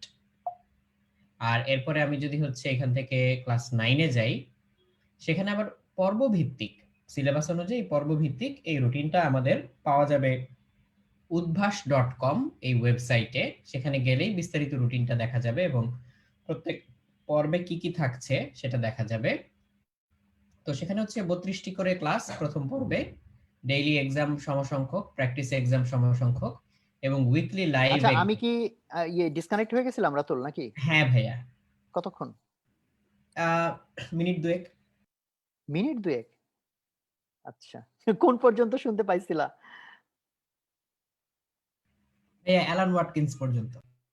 ও তারপর, 4-5টা। ও আচ্ছা, তারপরে তো আরো অনেক কিছু বলছি, নামাজ টামাজ এগুলো বলছিলাম, এগুলো কি শোনা গেছে? আচ্ছা নামাজের কথা অনেকে লিখেছে, হ্যাঁ আমি নামাজের কথা বলেছিলাম। তো আর রিসেন্টলি আমি মানে জিকির প্র্যাকটিস করি, তো এটাও আমি দেখছি এটা খুব প্রফাউন্ডলি কাজ করে অ্যাকচুয়ালি। বাট এই সব কিছুর মধ্যে হলো যে ওই তোমার ইনিশিয়াল ফোকাস এন্ড অ্যাটিটিউডটাকে রাইটলি টিউনিং করাটা খুব ইম্পর্টেন্ট। সো আর এর বাইরে তুমি জাস্ট যে ওই যে যেটা আমি তোমাদের ব্রিদিং এর যেটা শিখাইলাম না, এটা কি তোমরা আরো এক্সটেন্ড করতে পারো, যদি হয় যে কেউ ধর্মীয় রিচুয়ালের করো না, তো তাদের এর বাইরে যদি কেউ ট্রাই করো, সো তোমাদের জন্য এটা হেল্পফুল হতে পারে। যে যেমন তুমি তোমার ব্রিদিংটা ফলো করলা কিছুক্ষণ, এরপরে তুমি সার্টেন কোনো জিনিসকে ফোকাস করে তুমি জাস্ট টপিক, ধরো তুমি গত বছর কোথাও বেড়াতে গিয়েছিলে, ওই পুরো জিনিসটাকে তুমি ফোকাস করে একটা টপিক জাস্ট তুমি চোখ বন্ধ করে কল্পনা করতে শুরু করো যে আমি কি করলাম, আমি প্রিপারেশন কখন নিলাম, কোন ড্রেসগুলো গুছাইলাম, কোন ব্যাগটা নিয়েছিলাম, কোন ড্রেস ছিল, কোন জুতা ছিল, আমার সাথে কে কে ছিল, তাদের ড্রেস কি ছিল, আমরা কোথায় টিকিট কাটলাম, কোন ট্রেনে গেলাম না বাসে গেলাম, টোটাল জার্নি যতটুকু তুমি পারো রিকল করো। ধর 10-15 মিনিটে তুমি এটা প্র্যাকটিস করলা। জাস্ট এই প্র্যাকটিস গুলো দেখবা আস্তে আস্তে এটা এনর্মাস বেনিফিট দিবে। ইভেন তুমি তোমার পড়ালেখার উপর ফোকাস করতে পারো। লাইক তুমি একটা টপিক পড়েছো, দেন ওই যে ব্রিদিং করে চোখ বন্ধ করে তুমি পুরো পড়ালেখাটাকে আবার ভিজুয়ালাইজ করার চেষ্টা করো আমি কি পড়েছিলাম। এই প্র্যাকটিস গুলো দেখবা তোমার মাইন্ডকে অনেক কাম এন্ড কোয়াইট করবে। বাট আমি কিন্তু বলেছি আবার এগেইন টু থিংস। এক নাম্বার হচ্ছে যা কিছু মাইন্ডকে ডাইলুট করে সেগুলোকে অফ করতে হবে। আর দেন এই ধরনের যেসব প্র্যাকটিস গুলো আছে এরকম আমি 2-3টা বললাম, এর বাইরে অনেক রকম প্র্যাকটিস আছে। এই প্র্যাকটিস গুলো চাইলে তোমরা স্টার্ট করতে পারো। যে if you are really interested তখন তুমি দেখবা তোমার সময়ের বরকত কিভাবে বাড়ে। যে এখন তুমি 5 ঘন্টায় তুমি যা পড়ালেখা করতে না পারো, মাইন্ডের উপর কন্ট্রোল আনার পর 1 ঘন্টায় দেখবা তার চেয়ে তুমি বেশি কাজ করে ফেলতে পারবা। সো অলরেডি আমরা 1.5 ঘন্টা নিয়ে ফেলছি বোধহয় না? তো আমার মনে হয় যে ফোকাস নিয়ে আর বেশি লম্বা লেকচার না দেই। আর এর বাইরে আর যদি আমি তোমাদেরকে ওভারঅল আর কি বলতে পারি। সো আরো কিছু কোয়েশ্চেন ছিল না, পড়ালেখার পারপাস খুঁজে পাচ্ছ না ইত্যাদি ইত্যাদি ইত্যাদি। সো এই জায়গাটা একটু কথা বলি। এই জায়গাটায় ধরো আমার পার্সোনাল মোটিভেশনের জায়গাটাও যদি বলি যে আমার মেবি ফেসবুকে বেশ আগের একটা লেকচার আছে যে হোয়াই এর উপর। মানে আমরা যা কিছু করি সেটার মধ্যে একটা জিনিস হচ্ছে হোয়াট, আমি কি করব, আর এটা হচ্ছে হাউ, আমি কিভাবে করব। আমরা এই দুইটা নিয়ে ব্যস্ত থাকি যে হোয়াট আমি পড়ালেখা করবো, আমি ডাক্তার হবো, আমি এই করবো সেই করবো, কেমনে হবো, এই এমনে এমনে হবো, আমি স্কুলে ভর্তি হবো, কলেজে ভর্তি হবো, হ্যাঁ, তারপর বইপত্র কিনবো, স্যারের বাসায় যাবো, স্কুল কলেজে যাবো ইত্যাদি ইত্যাদি, কোচিং এ যাবো, হ্যাঁ। সো এইভাবে এইভাবে আমি করবো what and how. But why, আমি এটা কেন করব, এইটার অ্যাকচুয়ালি কোনো strong answer most of the পিপলের কাছে থাকে না। এটা খুব শুনতে খুব থিওরিটিক্যাল আলোচনা, বাট প্র্যাকটিক্যালি স্পিকিং তোমার যদি হোয়াইটা অনেক স্ট্রং না থাকে, কেন তুমি করতে চাও, এবং সেটা যদি একটা মানে কি নাম বলে তোমাকে ইমোশনাল করে না দেয় সেই রিজনটা, তাহলে তোমার জন্য অ্যাকচুয়ালি দেখবা মোটিভেশন ধরে রাখা would be very difficult, very difficult. So বাংলাদেশে দেখো তোমার জন্য কিন্তু ওয়াই ডিজাইন করা খুব ইজি। ওয়াই ডিজাইন করা কেন ইজি, যেমন ধরো আমার ক্ষেত্রে এটা হয়, সেটা হচ্ছে যেমন ধরো যে আমি যদি কখনো কোনো কারণে লেস মোটিভেশন ফিল করি, তখন জাস্ট আমি চিন্তা করি, ধরো আমার খুব আমাকে খুব আন্দোলিত করে মেবি এটা রবীন্দ্রনাথের এবং শরৎচন্দ্রের যে আর্লি স্টেজে আমার লাইফের যে প্রচুর উপন্যাস পড়া হয়েছিল শরতের, বিশেষ করে যে যেখানে সমাজের অসঙ্গতি নিয়ে আমি অনেক কিছু পড়ছি। আর্লি লাইফে এটা আমাকে অনেক ইম্প্যাক্ট ফেলছে যে এত রকম অসঙ্গতি, মানুষ কষ্টে আছে, দুঃখে আছে, অপারেশনের মধ্যে আছে। তো এটা যখন চিন্তা করি না, তখন আমার কাছে মনে হয় I need to do something. তো আমাদের একটা তোমরা জানার কথা না, আমরা বস্তিতে একটা স্কুল চালাই, এটা হচ্ছে দুয়ারিপাড়া, মিরপুর 11.5-তে, ওখানে বস্তির মধ্যে আমরা একটা স্কুল রান করি। ওখানে প্রায় 500 বাচ্চা আছে। সো ইউ বিলিভ মি, আমার যদি কখনো একটু মোটিভেশনের ডাউন হয়, আমি যদি ওই বাচ্চাদের সাথে যাই, ওদের সাথে জাস্ট একটা ক্লাস নিয়ে একটু মিশি, মানে মনে হয় যেন 2 মাসের চার্জ একবারে হয়ে যায়। কারণ কি, এক একজনের একটা ইমোশনাল জায়গা আছে, তার ওই ইমোশনাল জায়গাটাকে ঘিরে যদি সে একটা ওয়াই ক্রিয়েট করে, ধরা যাক তোমার আব্বু আম্মু তোমার খুব ইমোশনাল জায়গায় আছে, তো তুমি তোমার ওয়াই এর জায়গাটা এটা ডিজাইন করলা যে আমি একদিন ডাক্তার হতে চাই, যে আমার আব্বা আম্মা যখন আমাকে দেখবে এই অ্যাপ্রন পরা, সো তাদের যে খুশিটা এটা তুমি যদি ফিল করো, তখন তোমার স্ট্রাগল লাগলে ওইটা চিন্তা করে করে মেবি তুমি আবার মোটিভেটেড হবা। অর তুমি আরো বড় কোনো প্রবলেম সলভ করতে চাও, মানুষের লাইফে ইম্প্যাক্ট ফেলতে চাও, এই ধরনের যদি তোমার লিটারালি ড্রিম থাকে যেটা অনেক মানুষকে ঘিরে, দেখবা এইটা তোমাকে এনরমাসলি এনার্জি দিবে, you can't be tired. So এটা খুব সংক্ষেপে বললাম, বাট এটা একটু লম্বা করে বলতে পারলে ভালো হইতো, বাট অলরেডি অনেক টাইম চলে গেছে। সো আমি আর বেশি লম্বা করব না। সো আমি ফাইনালি তোমাদেরকে এই গল্পটা আমি অনেক ব্যাচে অনেকবার করছি, রিসেন্ট টাইমে বলি নাই। তো একটা ছোট্ট গল্প বলবো, এই গল্পটা বলে আমি ইনশাল্লাহ শেষ করব। গল্পটা হচ্ছে খরগোশ আর কচ্ছপের গল্প। তোমরা হয়তো কেউ কেউ শুনেছো, আমার মুখে হয়তো শুনেছো, আবার শোনো, কোনো সমস্যা নাই, রিভাইজ হয়ে যাক, হ্যাঁ। আর যারা শুনো নাই তাদের জন্য নতুন। খরগোশ আর কচ্ছপের গল্প, তোমরা বলবো যে ভাই এটা আবার বলার কি আছে, এটা তো আমরা জানি। খরগোশ আর কচ্ছপের গল্প হইলে কি ওই দৌড়ের গল্প নাকি, অন্য গল্প তো হইতে পারে নাকি, না? না, তো ওই দৌড়ের গল্পই, খরগোশ আর কচ্ছপের দৌড় হয়েছিল, এবং তোমরা জানো কি হয়েছিল, তাই না? সবাই জানো যে খরগোশ হেরে গিয়েছিল। কেন হেরে গিয়েছিল? খরগোশ মাঝখানে গিয়ে রেস্ট নিতে গিয়ে ঘুমাই গেছিল, আর কচ্ছপ তারপর সে এরকম মাঝখানে হাল ছাড়ে নাই, সে কন্টিনিউয়াস মানে রেস্ট করে গেছে এন্ড দেন জিতে গেছে। তো ওখান থেকে আমরা একটা লেসন শিখেছিলাম যে slow and steady wins the race. তো এই লেসনের একটু সমস্যা আছে, যে কারণে এটা একটু বলা, যে slow and steady wins the race, এই কথা আজকের জামানায় খুব বেশি সত্য না। কারণ তুমি যদি স্লো হও এই বর্তমান গতি সম্পন্ন জামানায়, তাহলে তোমার জন্য রেস উইন করা কঠিন হইতে পারে। তো সেটা যে পারে সেটার প্রমাণ হচ্ছে এই গল্পের সেকেন্ড পার্টে, যে সেকেন্ড পার্টটা তোমরা হয়তো কেউ কেউ শুনেছো, হয়তো অনেকে জানো না, তাদের জন্য হয়তো নতুন। সেকেন্ড পার্টটা হচ্ছে এরকম যে খরগোশ যখন হেরে গেল তখন তার মেজাজ প্রচন্ড খারাপ, যে হারছে তো হারছে, কচ্ছপের কাছে হারছে। তুমি চিন্তা করো, মানিজ্যতের ব্যাপার না? যদি আরেকটা খরগোশের কাছে হারতো তাহলে ঠিক আছে, মানিজ্যত রক্ষা, কিন্তু কচ্ছপের কাছে হারছে, তো মেজাজ খুব খারাপ। তো সে গিয়ে কচ্ছপকে আবার হচ্ছে অফার দিছে যে আগের বার তো ঠিক মতো দৌড়াই নাই, এবার এইবার দিব দৌড়। তো কচ্ছপ বললো ঠিক আছে চলো আবার দৌড়। তো এইবার খরগোশ দৌড় যে দিছে, পিছনে তাকায়ও নাই যে কচ্ছপ কোথায় আছে। তো চিন্তা করার রেজাল্ট কি? রেজাল্ট যেটা হওয়ার সেটাই, খরগোশ জিতে গেছে। তো এখান থেকে তুমি কি শিখলা? এখান থেকে শিখলাম যে slow and steady is good, but fast and steady is better.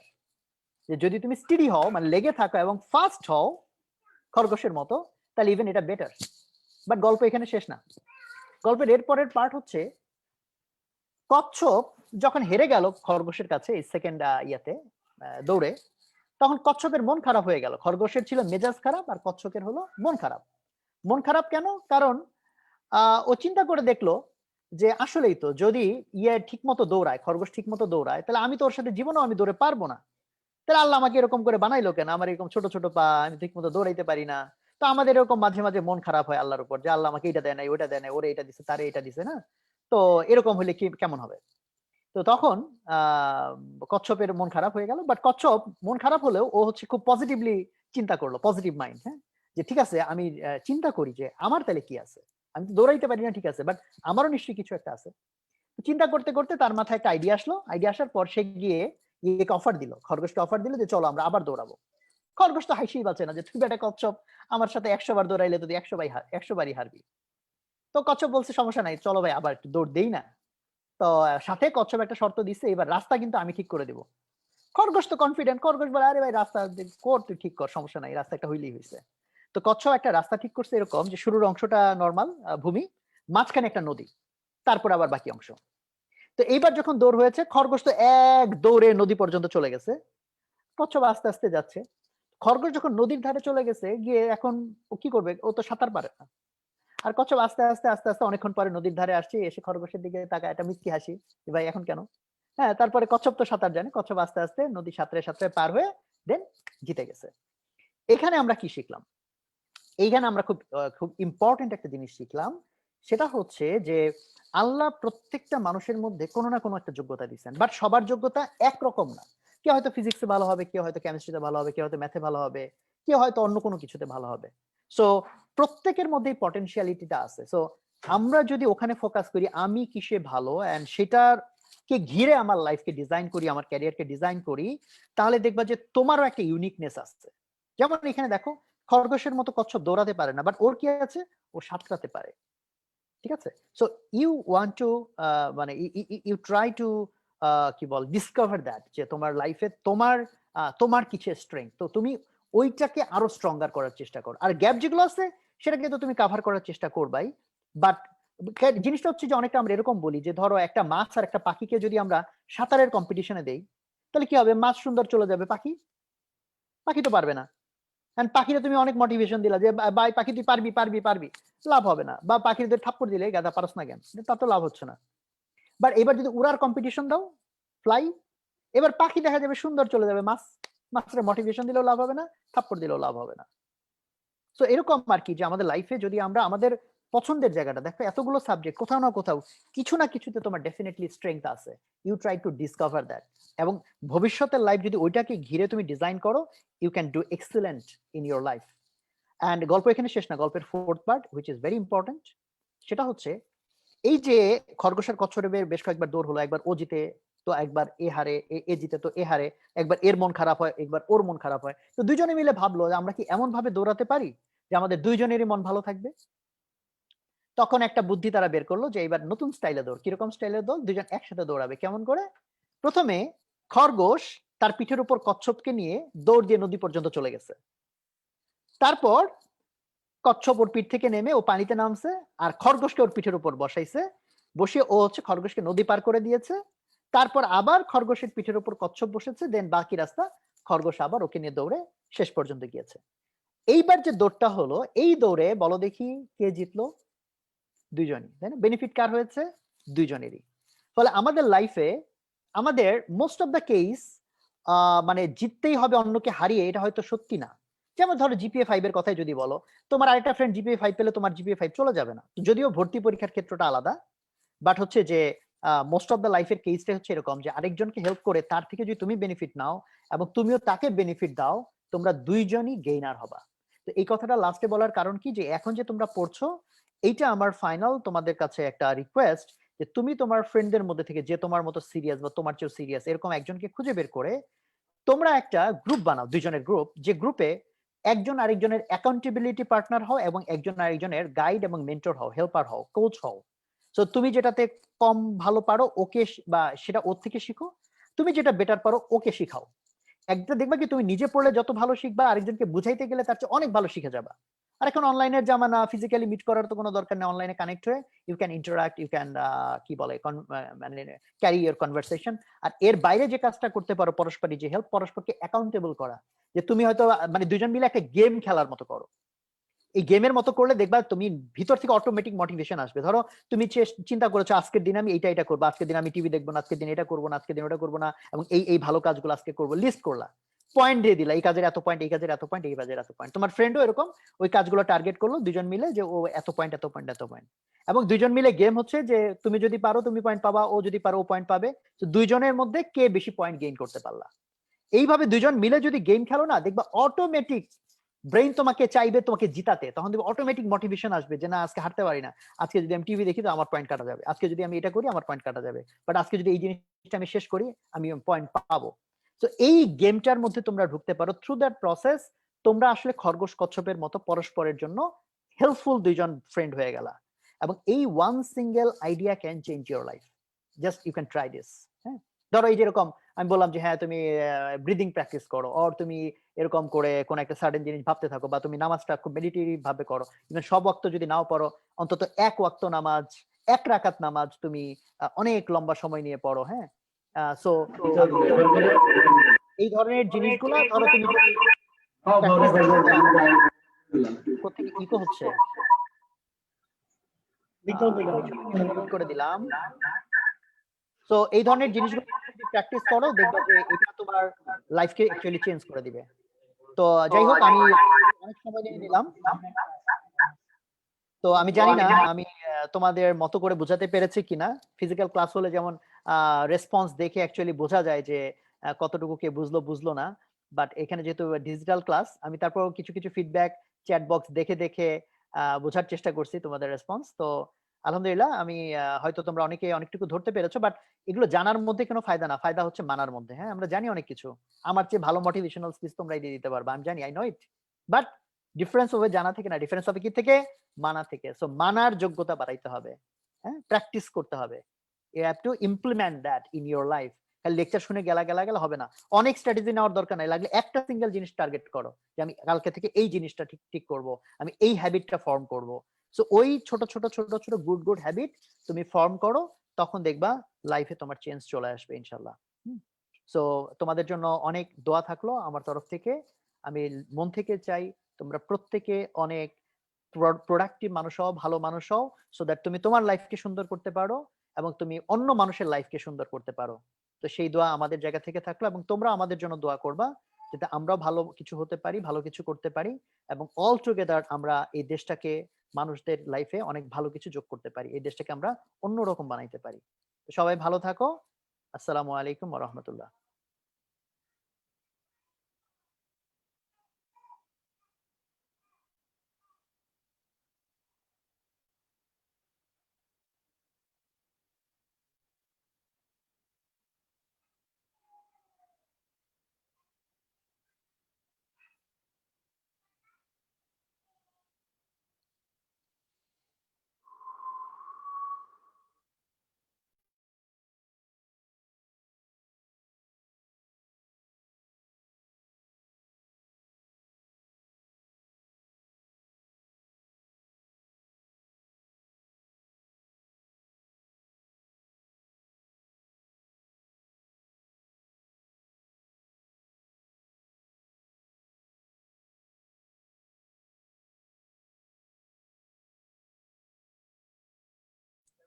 আসসালামু আলাইকুম রাতুল ভাইয়া।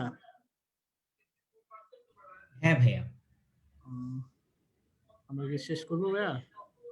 এই যে ভাইয়া আমার জাস্ট একটা জিনিস দেখানোর ছিল, আমি ওটা একটু দেখাই তারপরে শেষ করে দিচ্ছি। আসলে ভাইয়ার লাস্ট কথাটা ধরেই বলি যে আসলে অনেক বেশি কিছু করতে হবে না, আমরা যদি জাস্ট একটা জিনিসের পিছনে আমাদের ফিজিক্যাল এন্ড মেন্টাল এনার্জিটাকে কনসেন্ট্রেট করি, তাহলেই আমরা অনেক কিছু অ্যাচিভ করতে পারবো। তো এরপরে আমি আর নতুন কিছু বলে হচ্ছে ভাইয়া লেকচারের আমেজটা নষ্ট করতে যাচ্ছি না।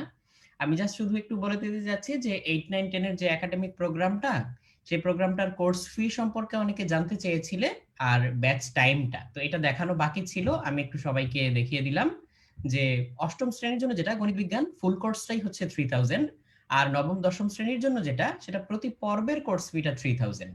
তো এখানে হচ্ছে 4টা পর্ব থাকে, তো এই পর্বগুলোর জন্য হচ্ছে কোর্স ফি 3000 করে। তো আবার একটু সবাইকে মনে করিয়ে দিচ্ছি যে প্রোগ্রাম সংক্রান্ত যে কোনো তথ্য udbhash.com এই ওয়েবসাইটে পাওয়া যাবে। আর তাছাড়া আমাদের ফোন নাম্বারগুলো তো ওয়েবসাইটে দেওয়াই আছে, যে কেউ যে কোনো সময় ফোন দিয়ে আমাদের কাছ থেকে জেনে নিতে পারবে।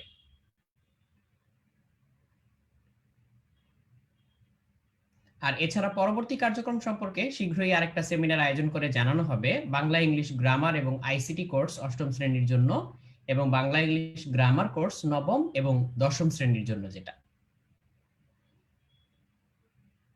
আর এই সম্পর্কে তো আমরা আলোচনা করেছি অলরেডি, যে সাফল্য অর্জনের ক্ষেত্রে যে গুণগুলো আমাদের অধিক প্রয়োজন, সৃষ্টিকর্তার উপরে বিশ্বাস রাখা, গুছিয়ে প্রস্তুতি নেওয়া এবং আত্মবিশ্বাস নিয়ে লেগে থাকা। তো ভাইয়ার আলোচনা শেষে আমরা সবার কাছ থেকে বিদায় নিয়ে নিচ্ছি। সবাই ভালো থাকবেন, সুস্থ থাকবেন, ইনশাআল্লাহ আবার আমাদের কথা হবে। আসসালামু আলাইকুম সবাইকে।